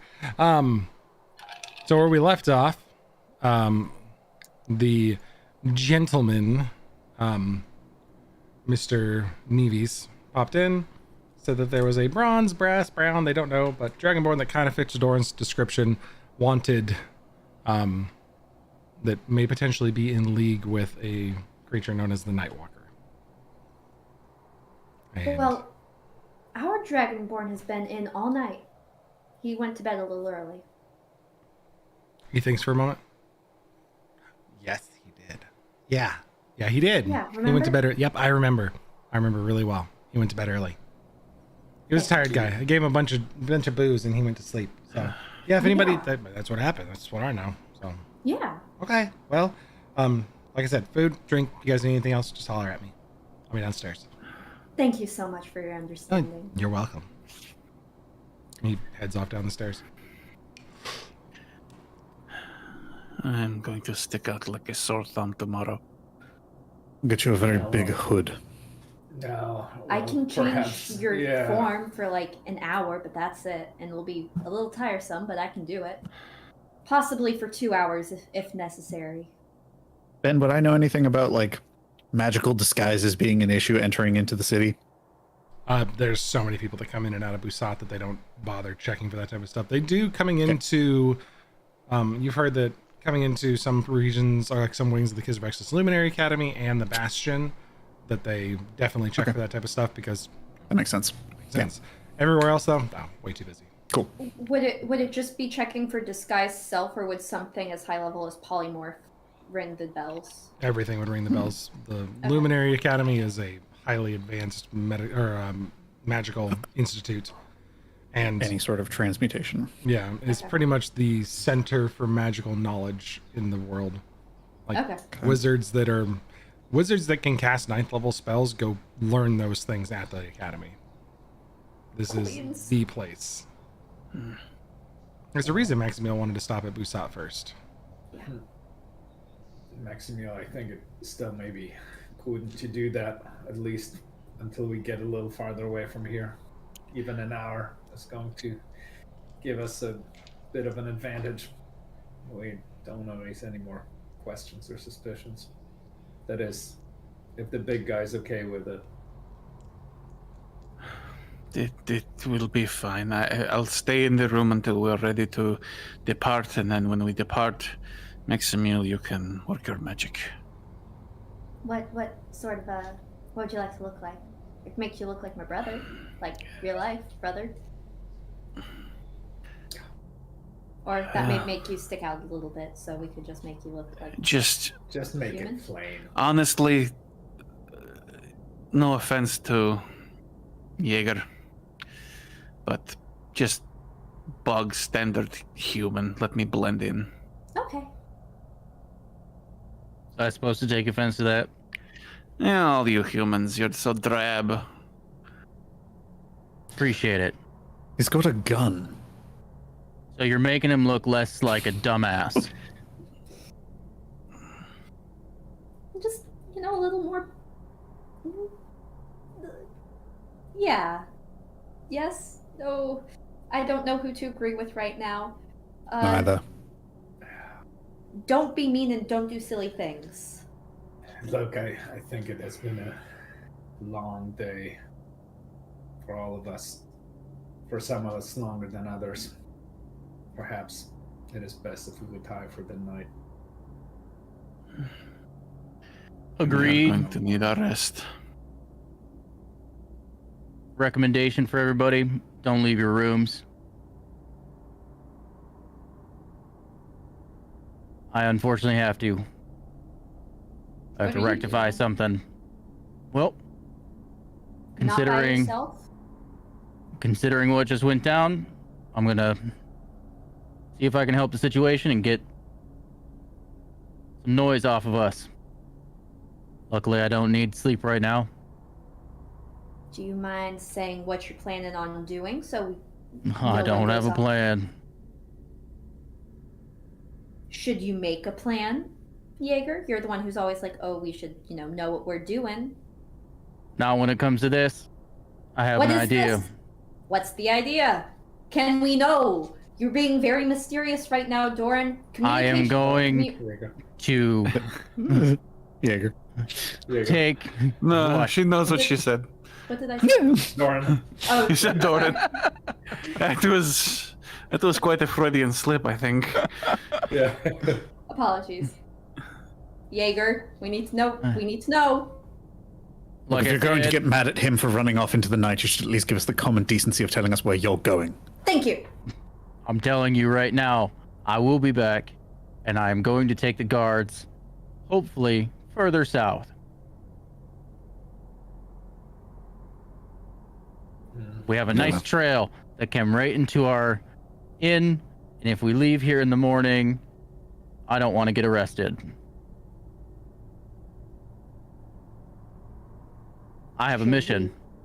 Should we perhaps, Tarak is also good, and I am actually very good in distractions. Should we, have a group of us do this? No, I think that's the problem right there. So don't do anything by yourself unless it's you, Jaeger, doing things by yourself. Not what I'm saying. There's some calculation here. Mm-hmm. I'm really bad at math, so you'll have to spell that one out for me. Fine. Catch me. Oh, so you're fast? Is that what you're saying? No. You can Keep fall? up if you're coming. And I leave. Okay. Who's going? Okay. You sleep. Stay and sleep. Botrin Yes, starts mother. to put. Da. Botrin at this point is when you kind of put Doran to sleep. I follow. I can't tell if Ben's talking to us. Oh. It's muted. Then I got too many mutes going. Oh my god. I'm sorry. I was like muted here and I was muted over here. And so Botrin at this point is when you start to put Doran to sleep. Yeah, Botron will put him to sleep. Spackle will sit with Doran the whole night, and then he will commune with his patron to learn how to do that better next time. Okay. Sounds good. Tarak, are you going with the crew? Tarak's gonna look at Spackle. You got the big guy. Yeah. Thank you. And he follows.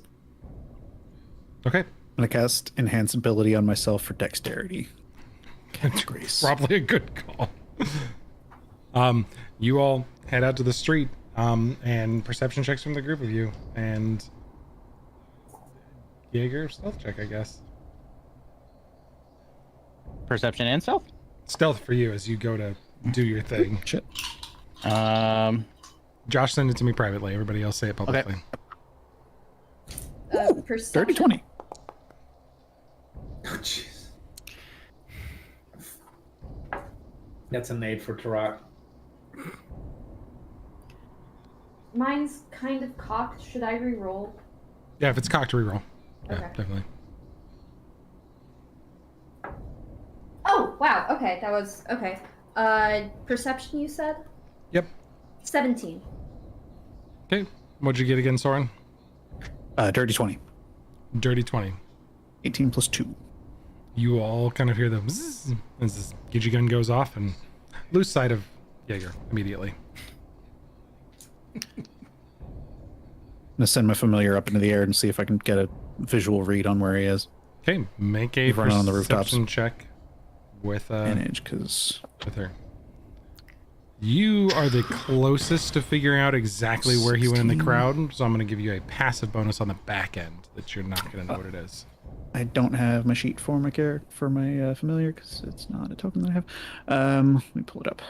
I actually don't have an. There's a Astrid. there's a I think it's 16 plus whatever Yeah, my she's- familiar's bonuses are. She's an owl cat, so she's got really good bonuses. Plus- passive An An advantage, plus- probably on site. Yeah, Yeah, it's an owl. advantage. Where the fuck, I had a picture of it. There it is. It's under Unless the summons. owl cat doesn't have night vision, then you're screwed. There it is. I pulled it up too. Perception plus 4, so 16. Dirty 20 again. Fuck. All right. Yeah. And does Tarak hear?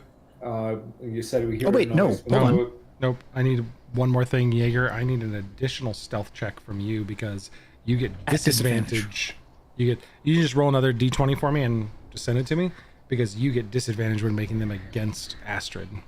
It's the same one then, because I rolled better. Okay. You got a dirty 20, you said? For perception? Yep. Yep. Yeah. Astrid spots him.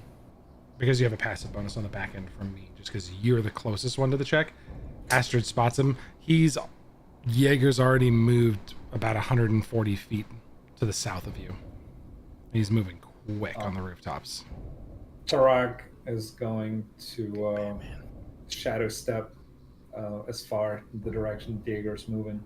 Really quickly, Tarak is going to not know what's going on because Astrid is the only one that knows right now. I mean, as I'm looking through, just okay. He's about 100 feet that way.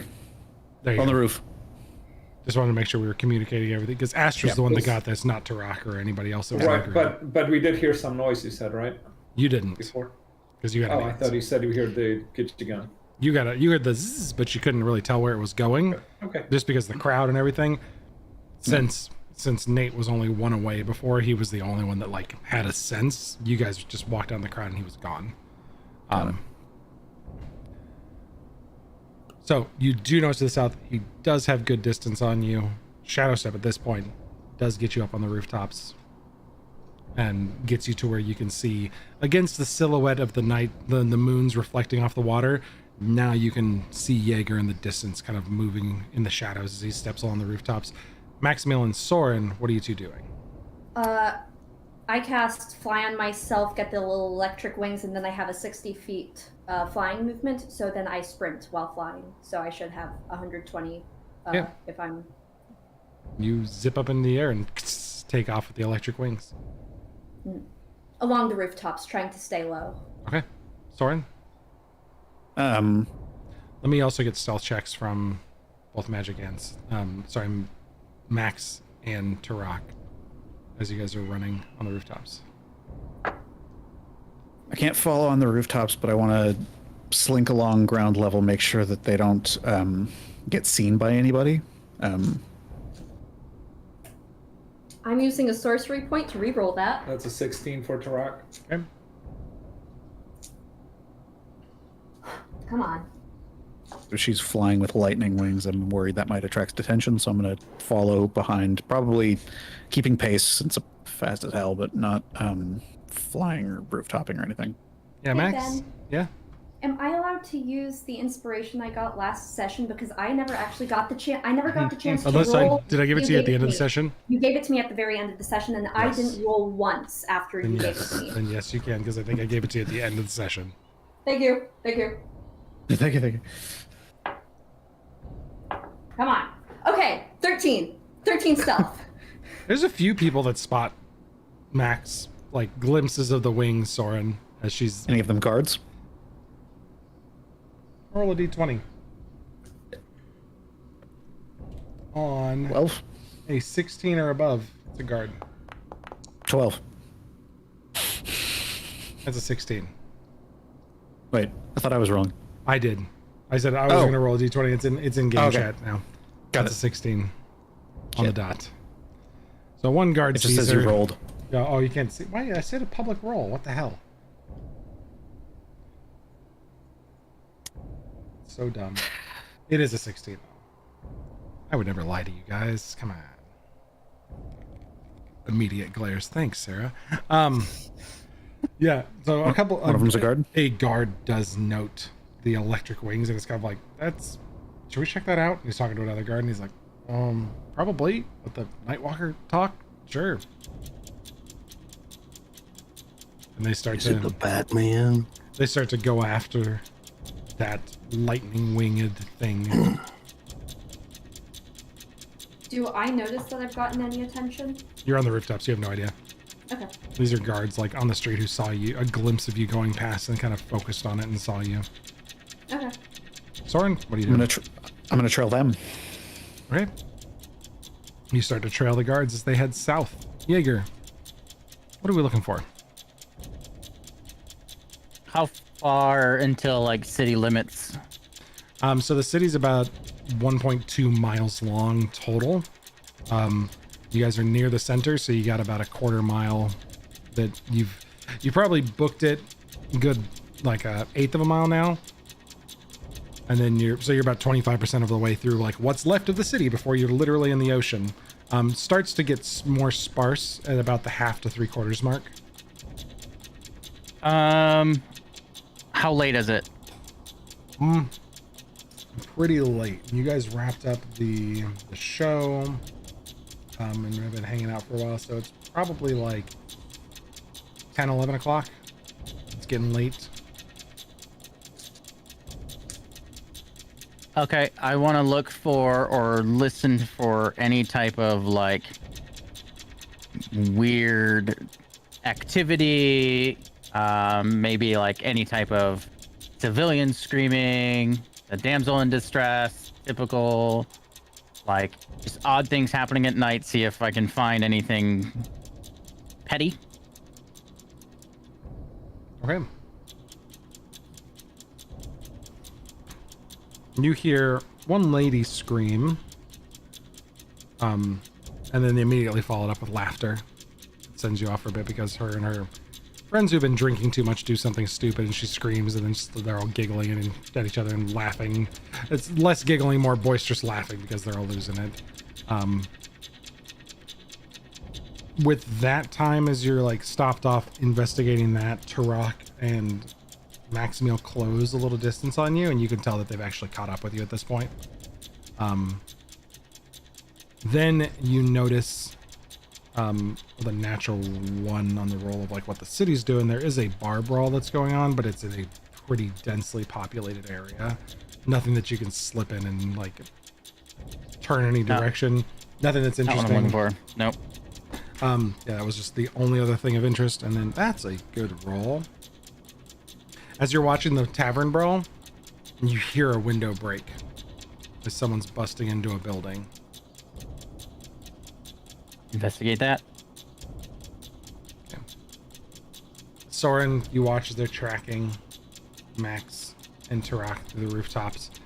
Jaeger, you head off to investigate the broken window sound. Max and Turok, you're about, 15, 20 seconds behind, if that. You're right on his tail. And let's see how well these guys do at tracking Max. There's a natural 4 and a natural 6. They get held up with the bar brawl, and they stop off, and they're busy busting that up. And then you see, as they're fighting off that, like dealing with that bar brawl, you see Max's wings just skirt off a little bit west of your position, and they pay no attention to it. So you clock the direction that Max is going, and these guys totally drop it because now they're dealing with this big fight.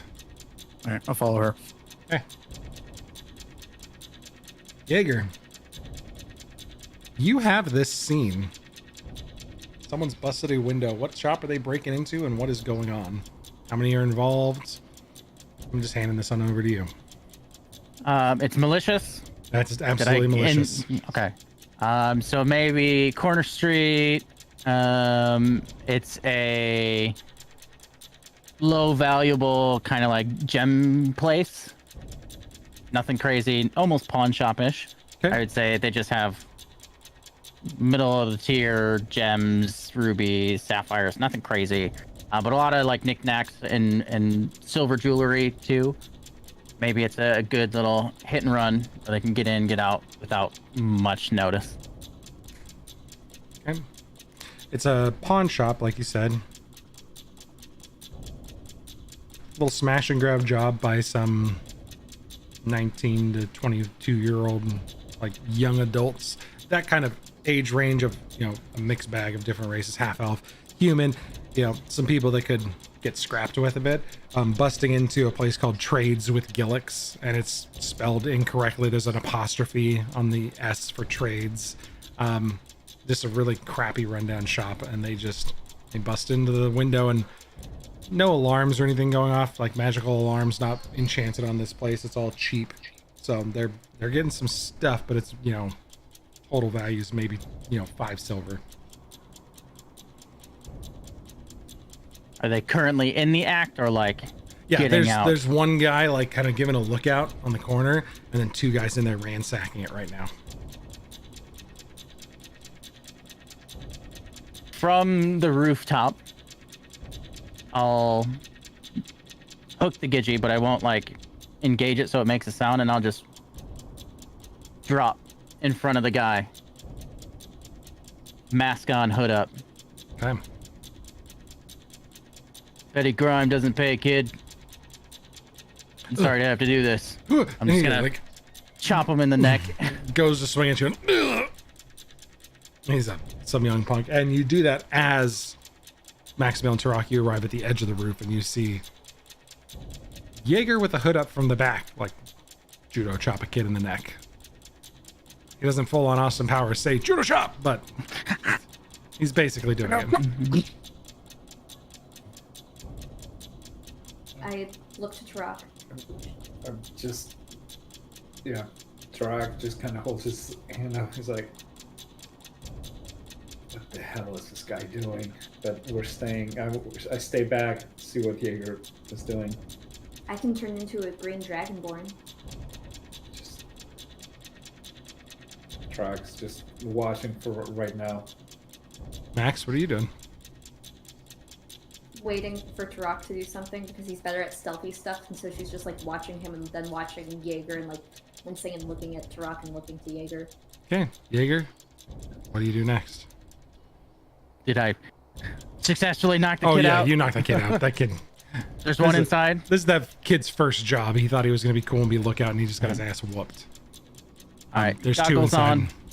Goggles on, and from the rooftops, you guys see this like charge of energy, like aura of like static come off Jaeger, and it turns into like this dark smoke, and you can see like just a bit of like blue shine from underneath his hood, and he goes in there, and you just see smoke evaporate or like disperse from in the store. It's a loud explosion and probably screams. Yeah, you hear one go, "Oh my god, it's a Nightwalker!" And then just and lots of thuds and smashes.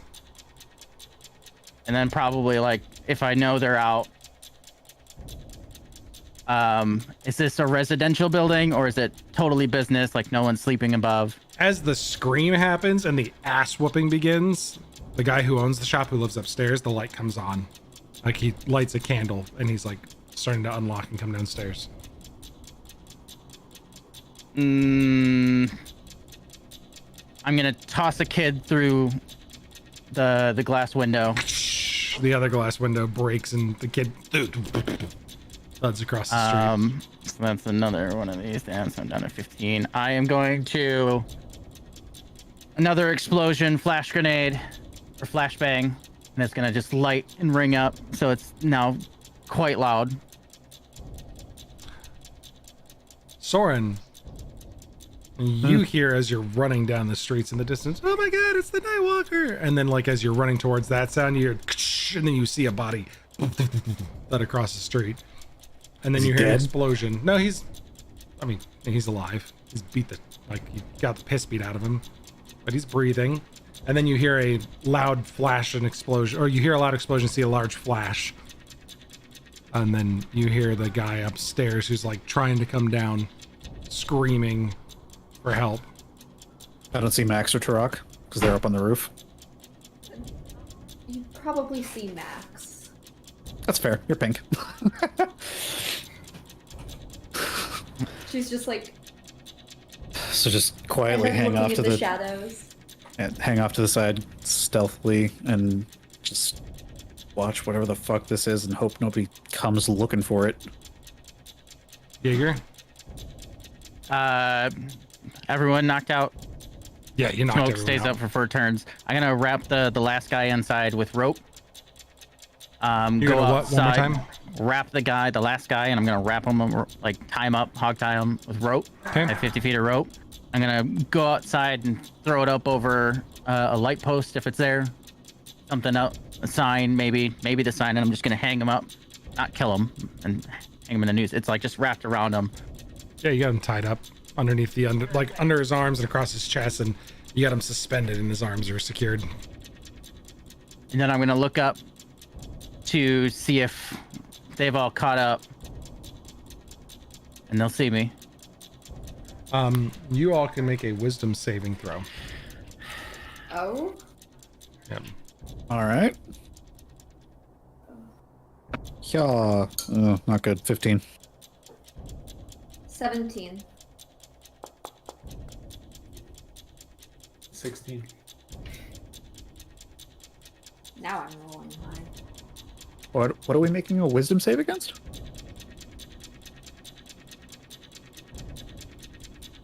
So as that, from the back, you saw that shining blue color and that weird radiating coming off of him.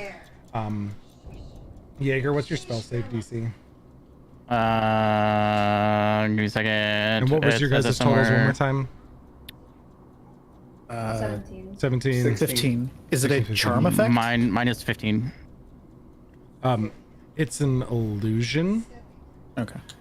It's not a charm. And yours is a 15. Yeah, I got a 15 as well. And we had 117, right? And 16 from me. Yep. So the 17 meets it and beats it. Max, you see something that you know is an illusion that is radiating from behind Jaeger. And you can't quite piece together what it is.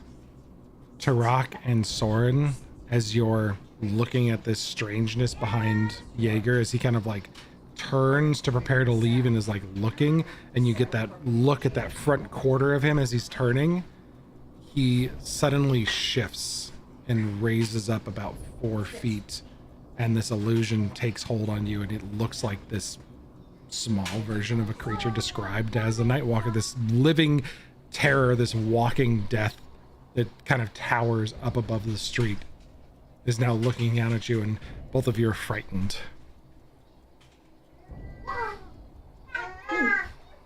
And in that moment, I'll be out in the road after hanging the guy from the sign or whatever. And I'll set down a bomb, middle of the street. Not to hurt anybody. It's only a 10-foot radius. I'll make sure that it's not to hurt anybody. I'm going to light the fuse and make sure someone sees me. Like, just a passerby or somewhere down the street. The man who owns the shop kind of looks down. Someone from behind Soren looks up and sees, and they watch you light the fuse. And Max, you notice that a set of eyes appears behind Jaeger and like kind of comes back a little bit. And Soren and Tarak, as quickly as you are frightened, the two of you are no longer frightened, and that facade drops, and there's just some weird glow behind Jaeger. Something took hold of you and like let you go. It's like someone pulled back for a punch and like reached to hit you and stopped momentarily and like realized something was wrong. So we do recognize that it's Jaeger? Now you recognize it as Jaeger, but for like a second and a half, you thought it was this like terrifying, massive creature. I let the firebolt in my hand that I was about to shoot at him fizzle. Yep. And you guys watch as Jaeger, with effort and ensuring people are watching him, lights this bomb, and it goes off. What does it do? Is it just a bomb? Just a bomb. I got kids screaming, I'm sorry. So Jaeger, you can describe it. Yeah, so just laying down one of my bombs that I lighted in the road. I'm gonna like, you said there's like a guy next to me who was like watching this all unfold. There's a guy like a step and a half behind you who's now like horrified. He sees what you were seeing and is just like, right. I'm gonna like tackle, dive, and like try and help shield him from this explosion.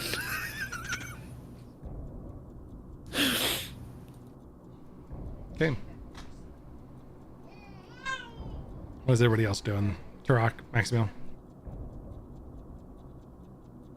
Tarak's just kind of looking, trying to figure out what Jaeger is doing and making sure that nobody else who may be there gets seriously hurt, or that if some harm may come to Jaeger, that he prevents it, but he lets him do whatever it is that he is doing. And Max is just looking at where the eyes were and Okay. seeing if she can figure anything out from that. After the explosion, I need all of you three to make perception checks again. As you kind of, like, explosion happens, the street rumbles a little bit. A lot of people come running. You can hear footsteps thundering down, people yelling for guards. And you guys look back to where Jaeger was sitting. Or I'm standing. gonna give myself disadvantage on this one because I tackled and shielded a man from the explosion. It's fine. 17 for Turok. 8. Boy, that's a 4. Yeah.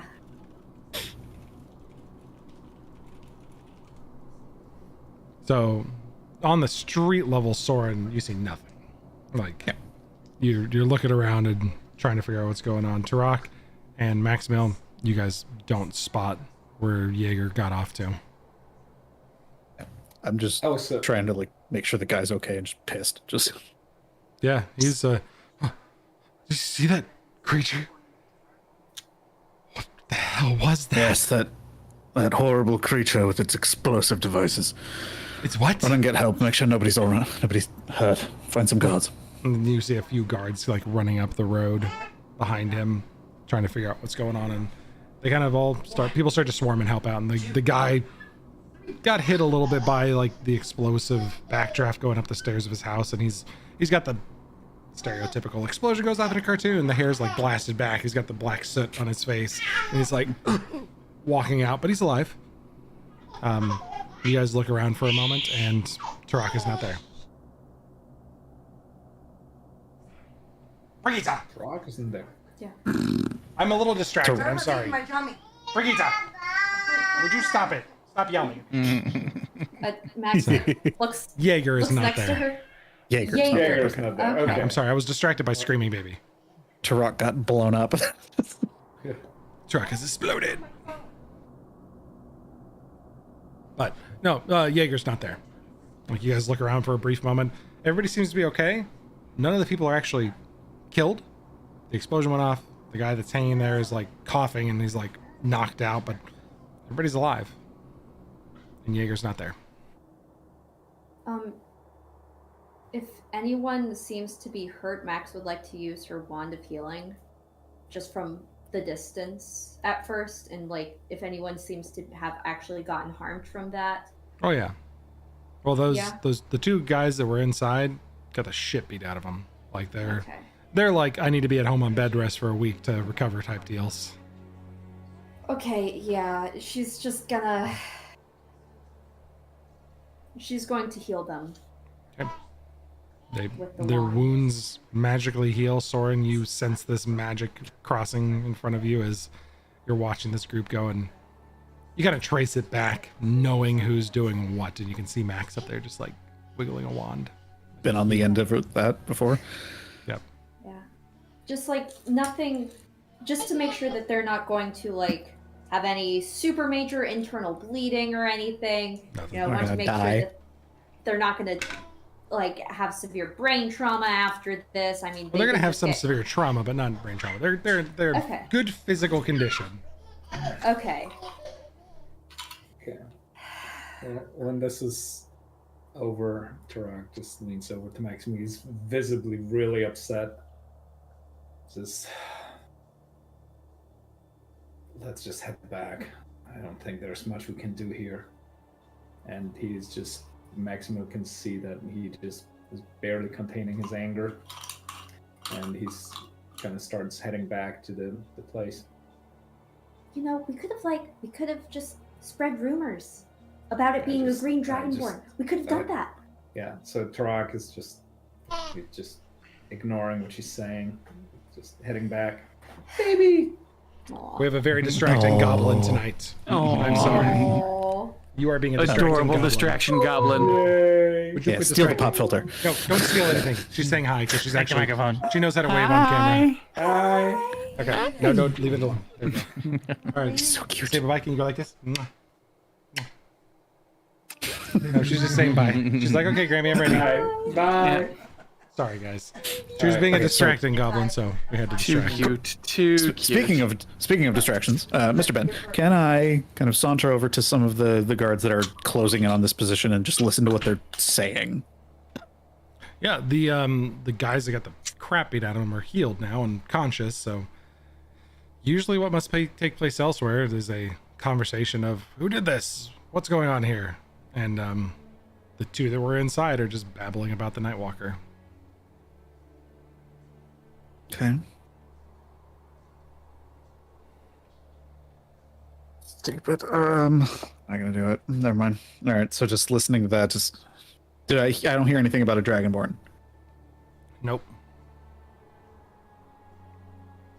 Do I see Max up on the roof still? Is she still there? Yeah, she's still there. She's just kind of sitting there watching you, basically. All right. Just look up. Gesture back like that way. Let's walk. Okay. Max is much slower now and just kind of keeps pace with Soren. I imagine the fly has worn off by now. How long does it last? Like a minute? 10 minutes. 10 minutes? Yeah. No. Still got a couple minutes left. Okay. Then she just kind of hovers, flies in pace with Soren. Sorry, with Soren or with Turok? Turok left. You ignored me and then left. Right. Well, I was just saying we're heading. I was saying we're heading back. I thought you were heading back. We're both heading back to our place. Okay.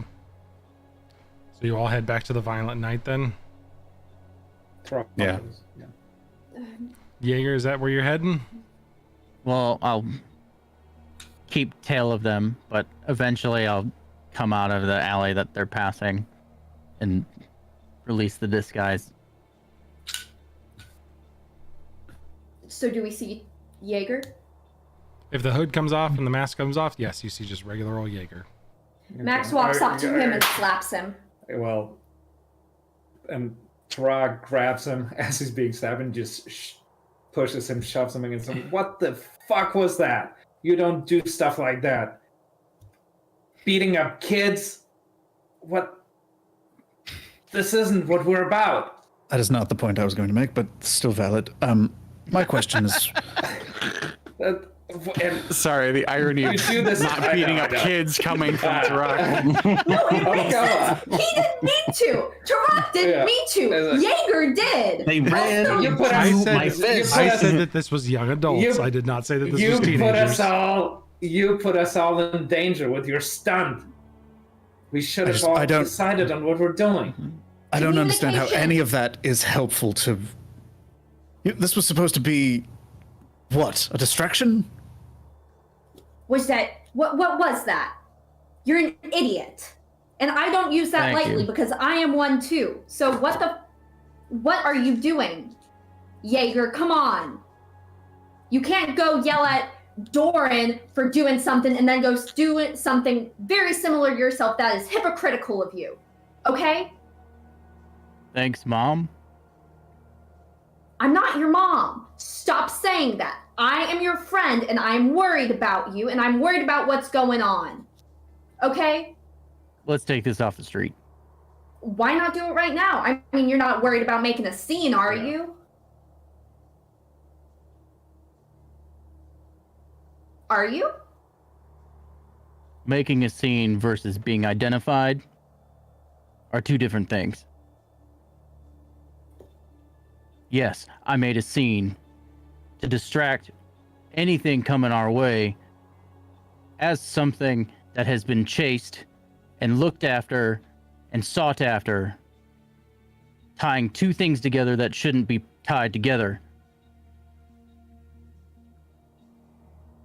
We can take this inside, or All Go of ahead. this could have been decided together. We no, could have had a plan. Yes. Why not? Yes. no, because you don't. He Then doesn't take- trust then- us enough. He doesn't Then like us take enough. those- What the?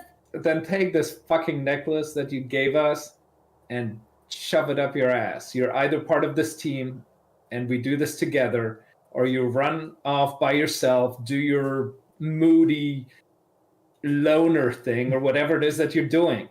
This is not good for anybody. This is not serving us any good purpose. Is anybody in the street watching? Yeah, you guys are making a scene. There's a few people watching. Max turns her head and just Gives him the look of not your Yeah. business, move along. Yeah. yes. Can Max roll for intimidation? Sure. Because she's not very happy right now. How drunk is this person? Oh, true. Not drunk The enough to things pick a we fight ask with ourselves Max. as game runners. I'm rolling so poorly. I'm going to use another sorcery point. I'm so glad I have this. I like Thank doing you. sobriety checks with my d20s to figure out where Okay. my NPCs are, because you guys are That's by a all the 17. taverns. That's a 17. Both of them are for sober enough to intimidation. realize what the look is, to know that, you know, if they stick around, a Chonkla's coming behind it real quick. So they kind of just go. No. So the news in Basat is, and they both start walking. Watching them walk away. How did any of this help us? I don't understand. Make it make sense. Can we not do it right here? Why? We just made a scene. I just made a scene. You to did? pull the Yeah. guard of the entire city to the south end of the town for Good a enough. reason. I'll walk.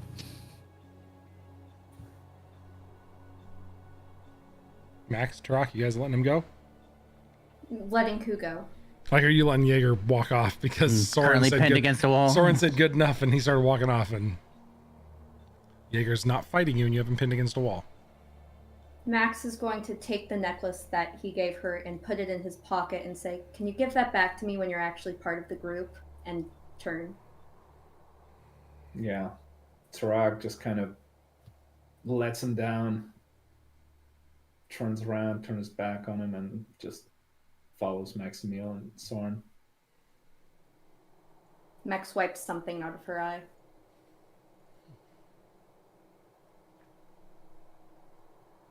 So you head back to the tavern, where party's still kind of going a little bit, but it's getting late. It's dying down just naturally. People are getting ready to head home.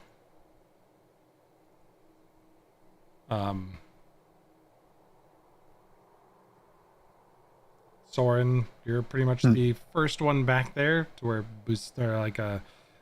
Botrin is asleep in his room, Doran's asleep in his room, and the upstairs is quiet.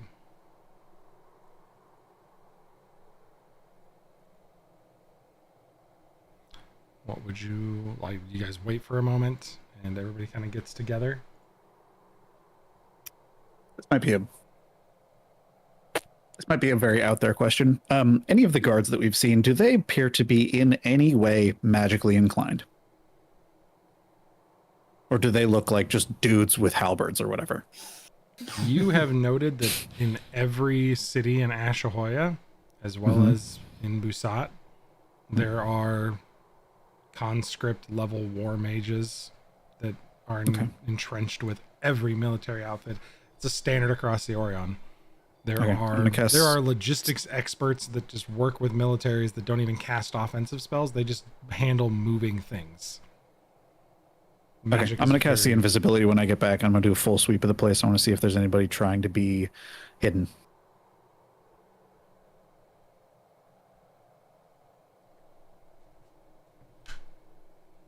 Nope, nobody trying to be hidden. It's the first time the dice. Can I make an investigation check? No, like, there's literally nobody trying to be hidden. I'm not. It was the first time I was like, "There's a potential something fun could happen," so I rolled it, and it was the first time it didn't happen. Like, every time I've rolled for you guys to have something cool happen, the dice favor you. But this time they said, "Nah, bro. There's enough going on." Good. No cool stuff. But you all, like, Soren does a sweep of the room. You do a sweep upstairs, check each room. Downstairs, upstairs. I also want to look out the windows as well. You look out the windows. You do see invisibility, someone kind of like sneaking along in the distance. But make an investigation check really quick. Oh, nice. 23. Some asshole in the crowd picking pockets while using some invisibility. Smart. But nobody up here. All the rooms are clear. You come around the corner, you don't see anything, and then you're like, "Oh, I should do see invisibility." You pop it on, and then Spackle's just like hanging out there invisible for a minute, and just like wink at her.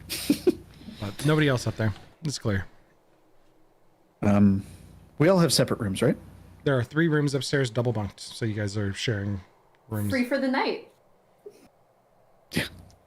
I'm gonna wait in the hall next to Jaeger's room. I forget, who are you rooming with? It was like you and Botrin, wasn't it? Thought it was Botrin. Probably. So I'll hang out there. Just wait for everyone to get back. Okay. Moments behind you as everybody else. If you wake me up, I swear to God. How many times? I swear to the God of sleep, I will fuck you up. Botchin's the How most has- well rested you've ever seen, but he sleeps very well. Or they sleep very well. I'm sorry, not he. I mean misgender. I promise. Our trip back to the inn, how easy has it been? I mean, there's sparse crowds as people are getting ready to go home for the evening. Drunks in the street, you know. Guards aren't really paying much attention to you guys as you seem to be just like calmly walking back. But is there like an alertness to them? Not here. Have they dispersed? Not here. Seems maybe like it's super calm here now. Super calm here. Much more sparse up here for guards.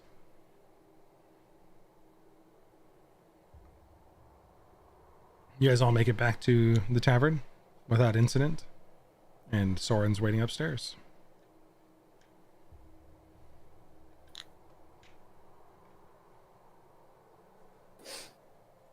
Any followers? Nope, no followers.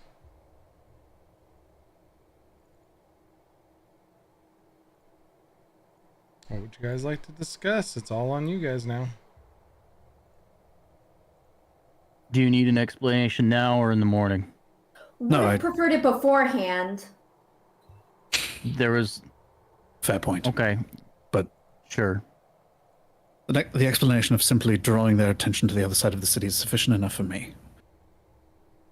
My concern, that way, is less about the methodology and, or rather less about the results and more about the methodology.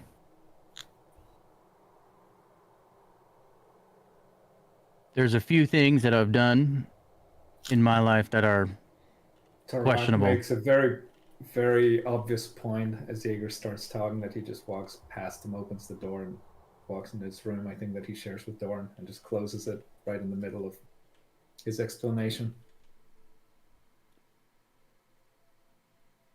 You were saying something about your life. Some questionable things for sure. I've been on a mission for some time now that I've lost track of myself, my old self. There's only one thing driving me, and that's, well, two. And I'm not going to stop until I find them. I understand. That's not my point. Nope, it's my point. Roundabout way, you're going to learn it because you think it's important to learn.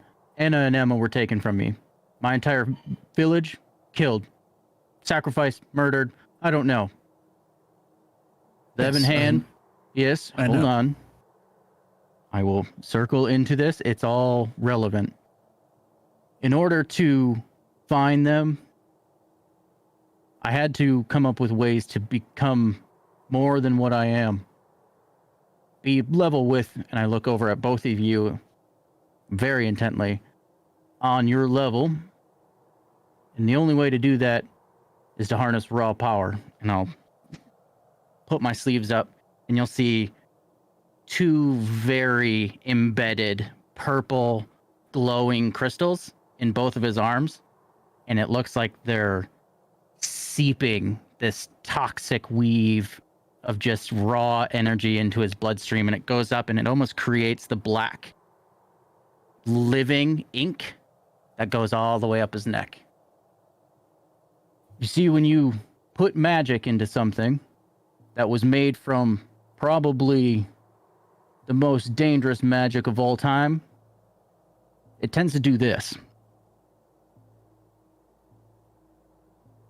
Now, phenomancy is using these exact things with blood. And I don't know the extent of where it can go, but I know it makes you powerful. And the only way that I knew how to get answers is that. What I just displayed. Unfortunately, that was more last minute ditch effort to do a little bit of justice, a little bit of good without going after the innocent. Now, if you want to berate me and make me out to be this evil person, go right ahead. Yes, they were young kids. Yes, they were stealing. Maybe they didn't deserve it, but I didn't kill them. I sent them Not a my- very, very stern message. I know it's not my your point. Why I did that was because I was seen at the crime of a Dragonborn assaulting Akaroth's Chosen. And there was only one option that I had before Doran exposed himself very, very far. And my brain only connects certain things, and yeah, I'm an idiot. But that's what I know. It's what I've been doing for years. To get answers, you need to beat the living shit out of people. Much lower than you. Much more grimy than you. Doing the things that you'd never even think of. And sure, they were robbing gems, jewelry. I don't give a shit. They're still measly criminal scum. And yeah, I left him there for the guards. Hurt, bruised, beaten. I could have been a little bit more easy on him. But there's something else when you put raw power in your bloodstream. Makes you angry. So like the big guy, I know what it takes and what it feels like to always be angry, to always be on edge, to always watch over your back, because guess what? Someone's after me too. When you get into the thick of it, someone is always after you.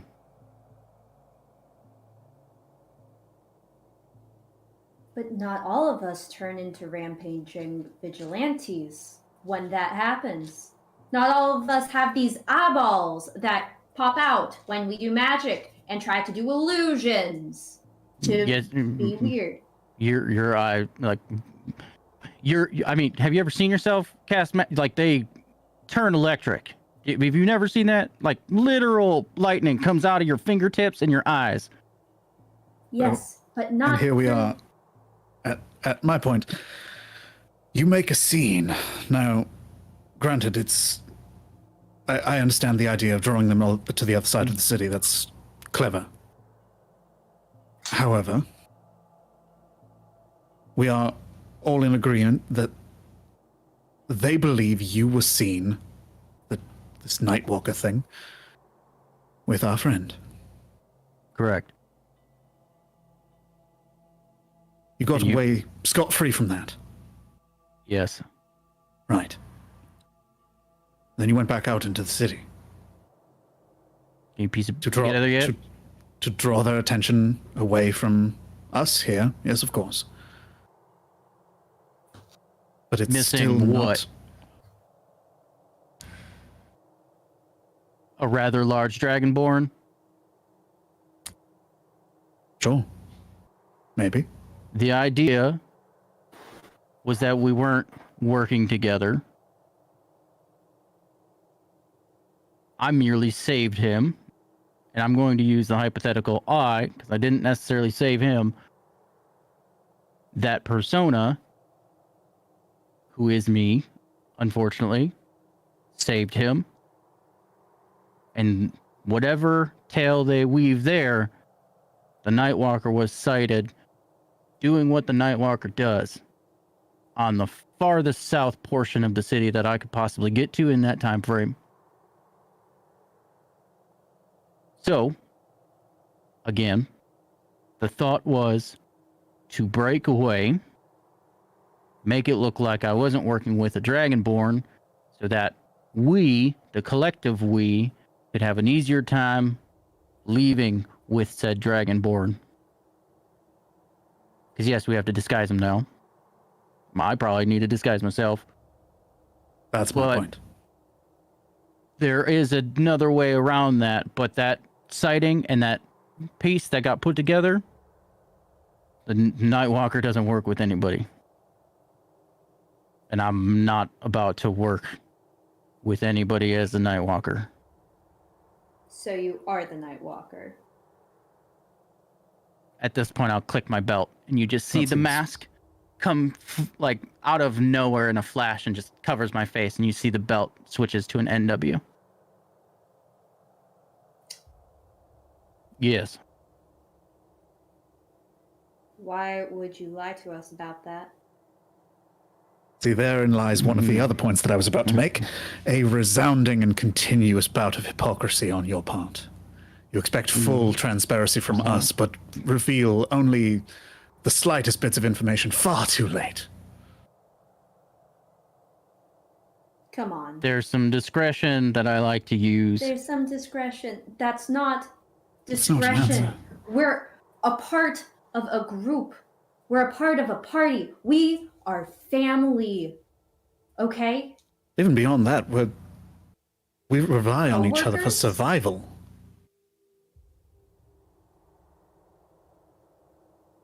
And you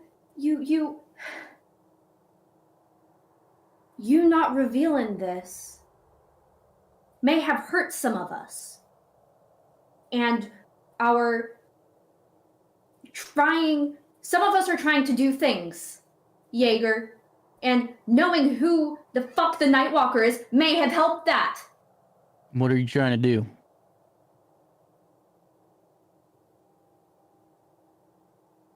You Course specifically. correct. No. You It doesn't- specifically then. What do It you want with my doesn't- phenomancy? I don't care about your phenomancy. And what do you want to know about phenomancy then?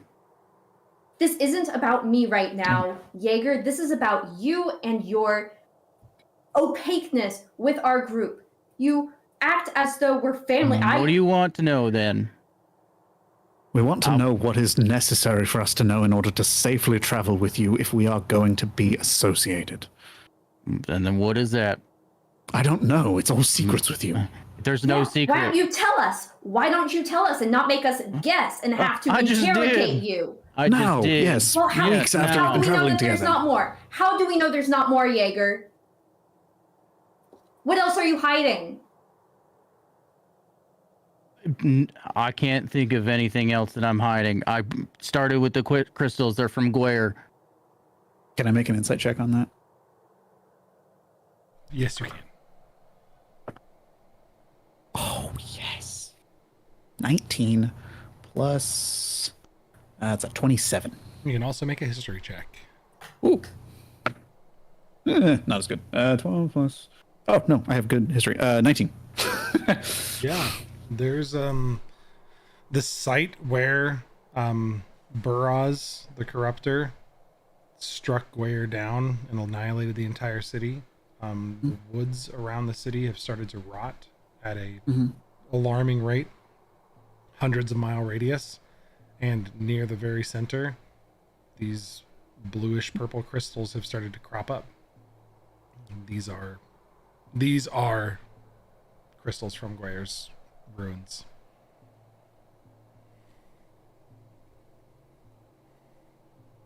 These crystals, and I'll pull out a bag of them, are what fuel? I don't know. It's hard to tell, but when you infuse them with magic, they become powerful little sticks. So powerful that if you mess them up, they explode. Lots can happen with these. We can test. I'll show you whatever you want to see. But I found something in my research that I think is the connecting piece, is that I'm not the only one trying to do this. And long, successful tests, when you embed them into you, you gain some powers. Like the ones you innately do and have, and the ones that Soren you, I guess, read from a book. I don't get it, your technical know-how of magic, but you see, a common folk, they don't have much. As a hunter, I had one thing. I knew how to hunt. I didn't know how to do magic. People that took my family, they do.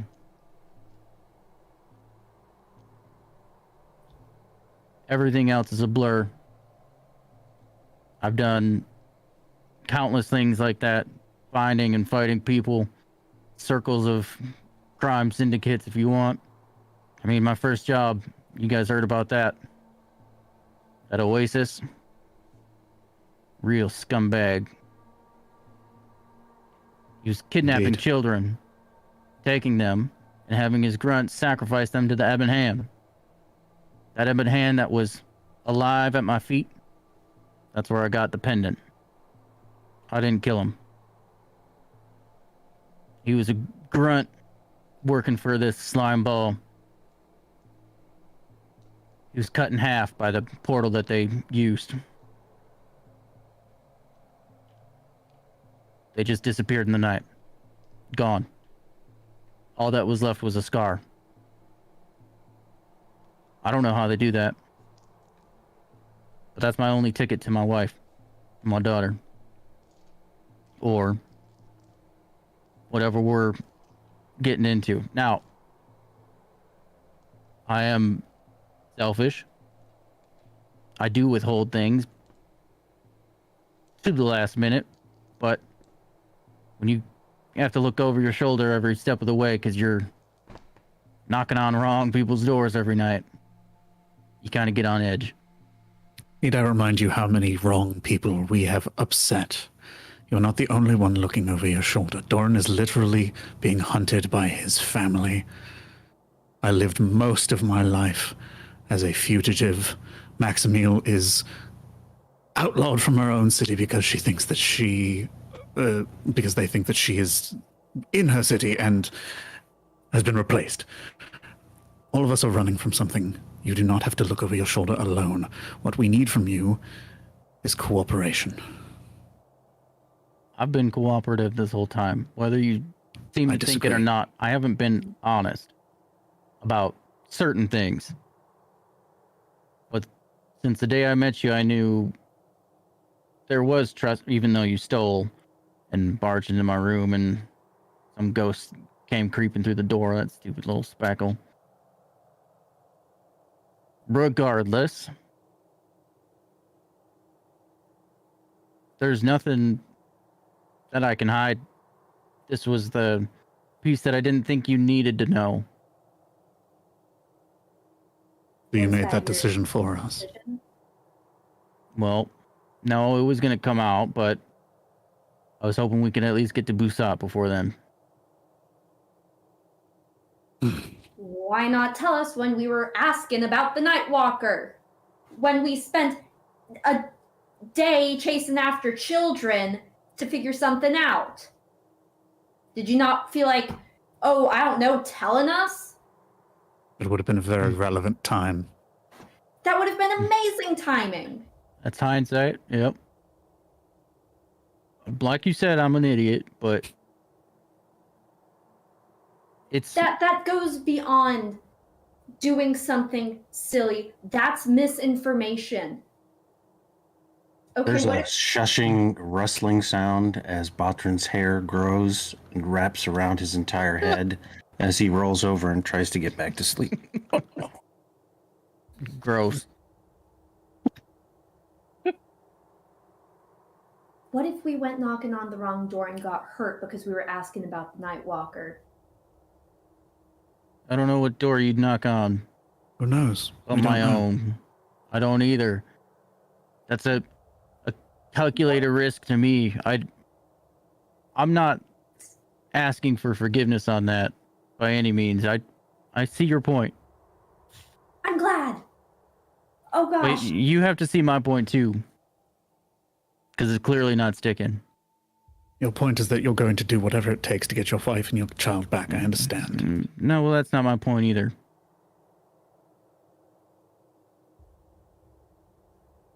If the connection to me is made to the Nightwalker, it puts everything at risk.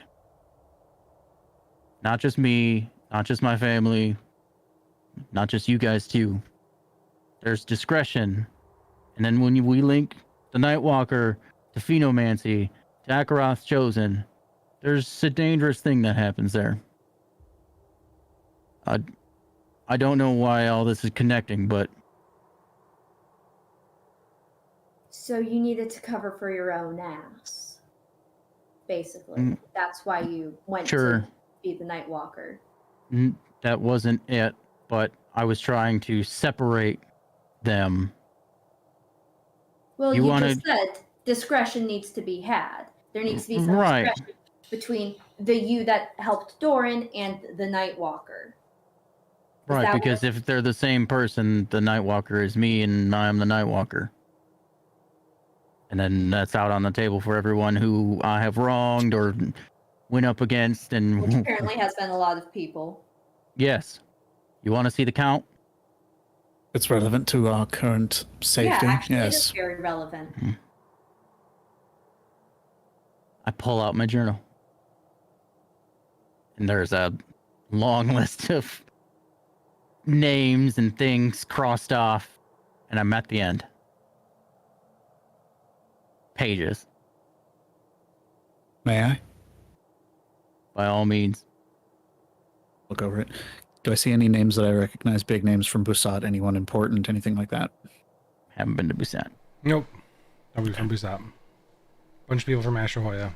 A lot of people whose names you don't recognize with weird, a lot of lame gang names.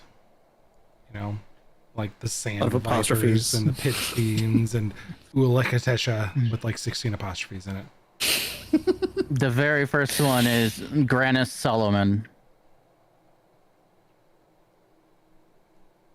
You do see They all have crosses through them. Granith Solomon has a connection next to it. The city Rechik is written in the sidelines there. Which we know to be a place that's Pretty shitty fucking place. awful. Yeah. Okay. Good list. Glad they're all crossed off. Hand the book back and turn in for the night. Before they go to sleep, Max wants to ask Jaeger something. But she'd like to do it privately. Can I send you a DM or something? Sure. Everybody else can take off their headphones. Whoa, it's a stream moment. Stream whisper. Okay.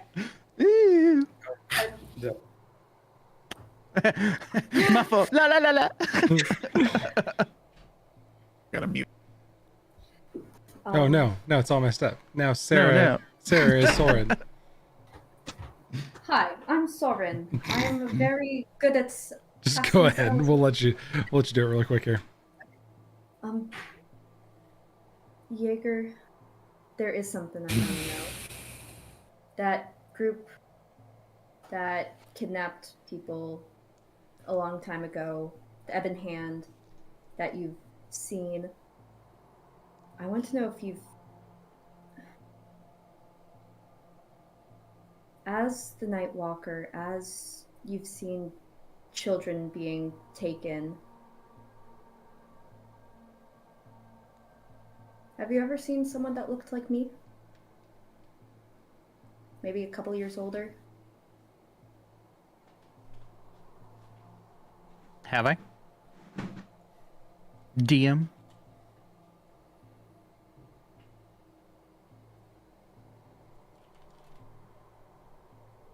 Where from?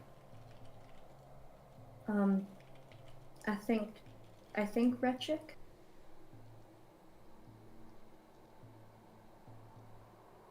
It's fuzzy. I've seen quite a few people taken. Lots of children. I think you understand why I get involved a little recklessly at times. But it was about a year after I Who is this person? Tell me if you've seen her, please. I have. Do you know what her name is? They don't work in names, they just grab.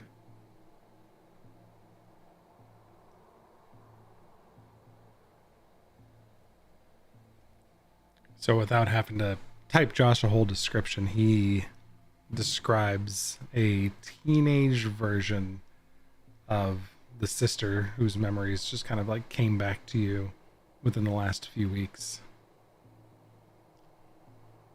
But it'd be the same pink colored skin and the same colored hair, you know, that light pink hair without the blue dragon scales, but the gold tips at the end of the horns. And he describes what you know as what would have looked like your sister.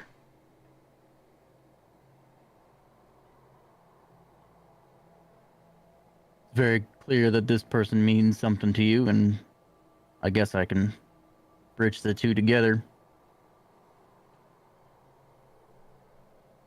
What means would you go get her back?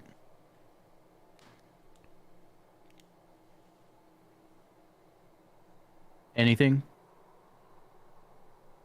Everything?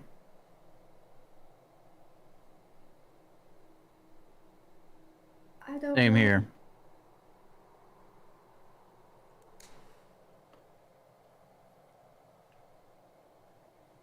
But I could have known she was alive sooner if you had just told me who you were. But you thought the Nightwalker took her. No. I thought the Nightwalker helped her.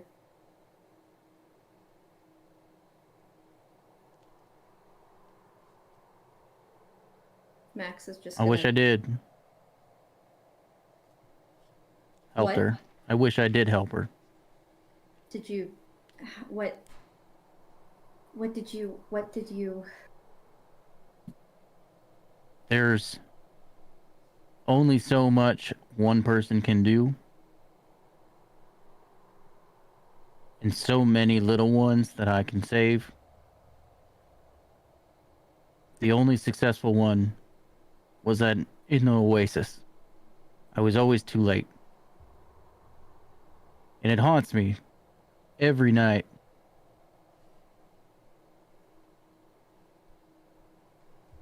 You know what that feeling's like when you can't sleep? Because you're woken up by the same nightmare over and over and over again? Yeah. Mine's a little different. My little redhead. Little Elma. Taken from me every single night.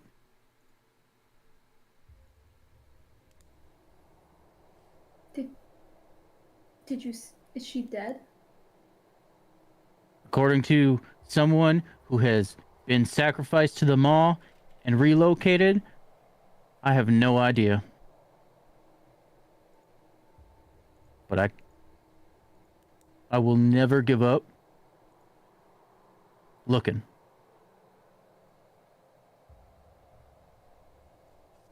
I will destroy this world to find them.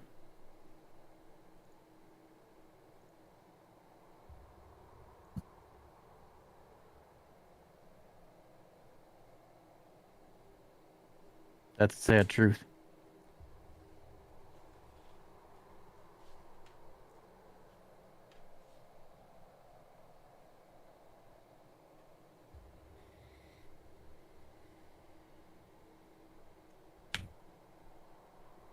I'll keep a watch out. I don't need to sleep tonight. My move is into Busat. I don't mean to hurt anyone here. I trust you all. And whatever you need from me to earn this back, and I'll hold out the medallion. I meant it. This means more to me than you ever possibly could probably imagine if you think I'm selfish. I'm putting a lot on hold because I believe in this group. I believe in you.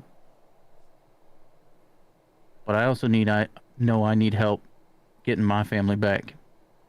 But that means getting your family back too. I'm ready to go tonight.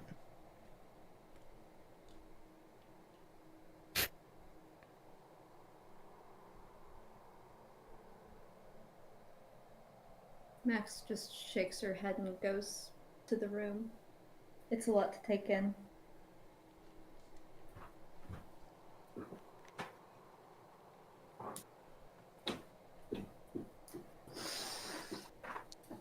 So, Oh boy. Jaeger, you turn in Nope. to the room I go to the roof. momentarily, Sure. peeking in on the shushing noise. Batron's prehensile hair has been wrapped into a big cocoon around his head to block out the argumentative noises happening near Doran's room. And you head to the roof, and in the very far distance, you spot the first of the flames lighting the two corners of Busat that reach to the ocean. And you can see them distantly shining on the horizon. But what you don't see, in a very far place, in a darkened, dimly lit throne room with purple light coming in through the clear windows, opening up to the darkened purple sun hanging in the sky in the continent of Eterna, or in the world of Eterna. Commander Illyria, back from Kosoba, walks up the throne room steps. King Dushind, I'm sorry they've taken Simak. A Farallon, a drow king, cloaked in regalia, turns, holding the large two-handed sword on the staff, the weapon you had seen before.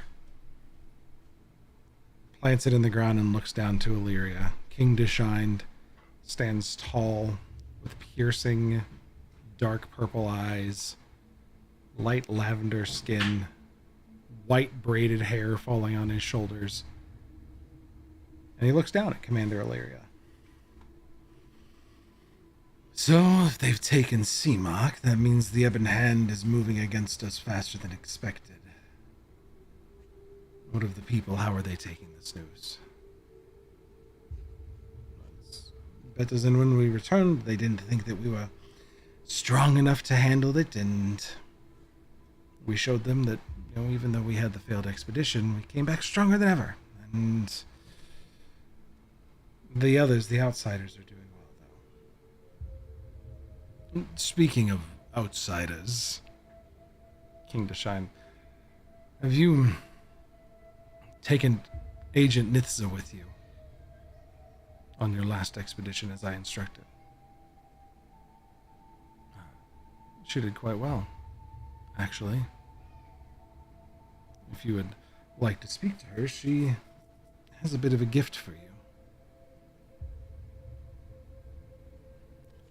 He motions for her to step forward, and Commander Illyria, distant cousin, I think it was, to Turok,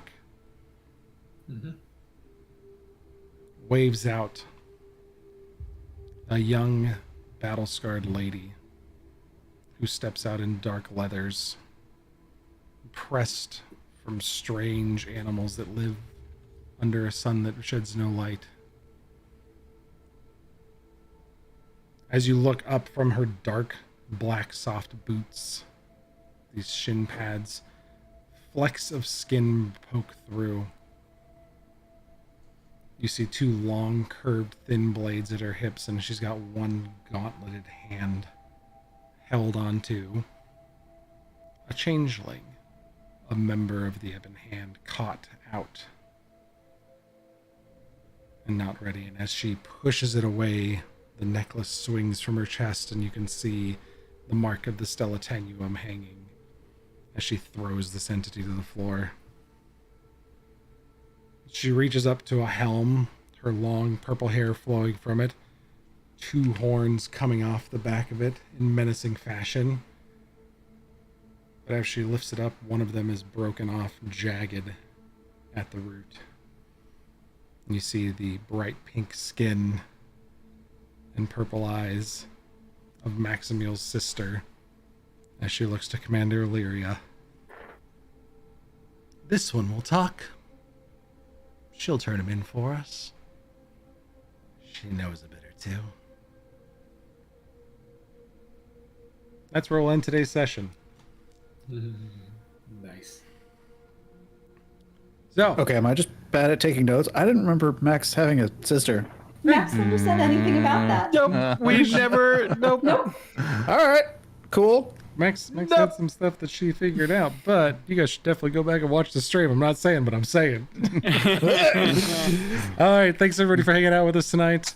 Very emotional. Thanks for running late. I know we had a lot to get through that started like really come up in the last moments there. So thanks everybody for hanging late with us. I'm gonna let these guys get out of here. They are 20 minutes over schedule what we normally play. So thanks to all of our players. Have a wonderful evening. We'll see you all next week. Night, everybody. Hey guys. Hey, everybody.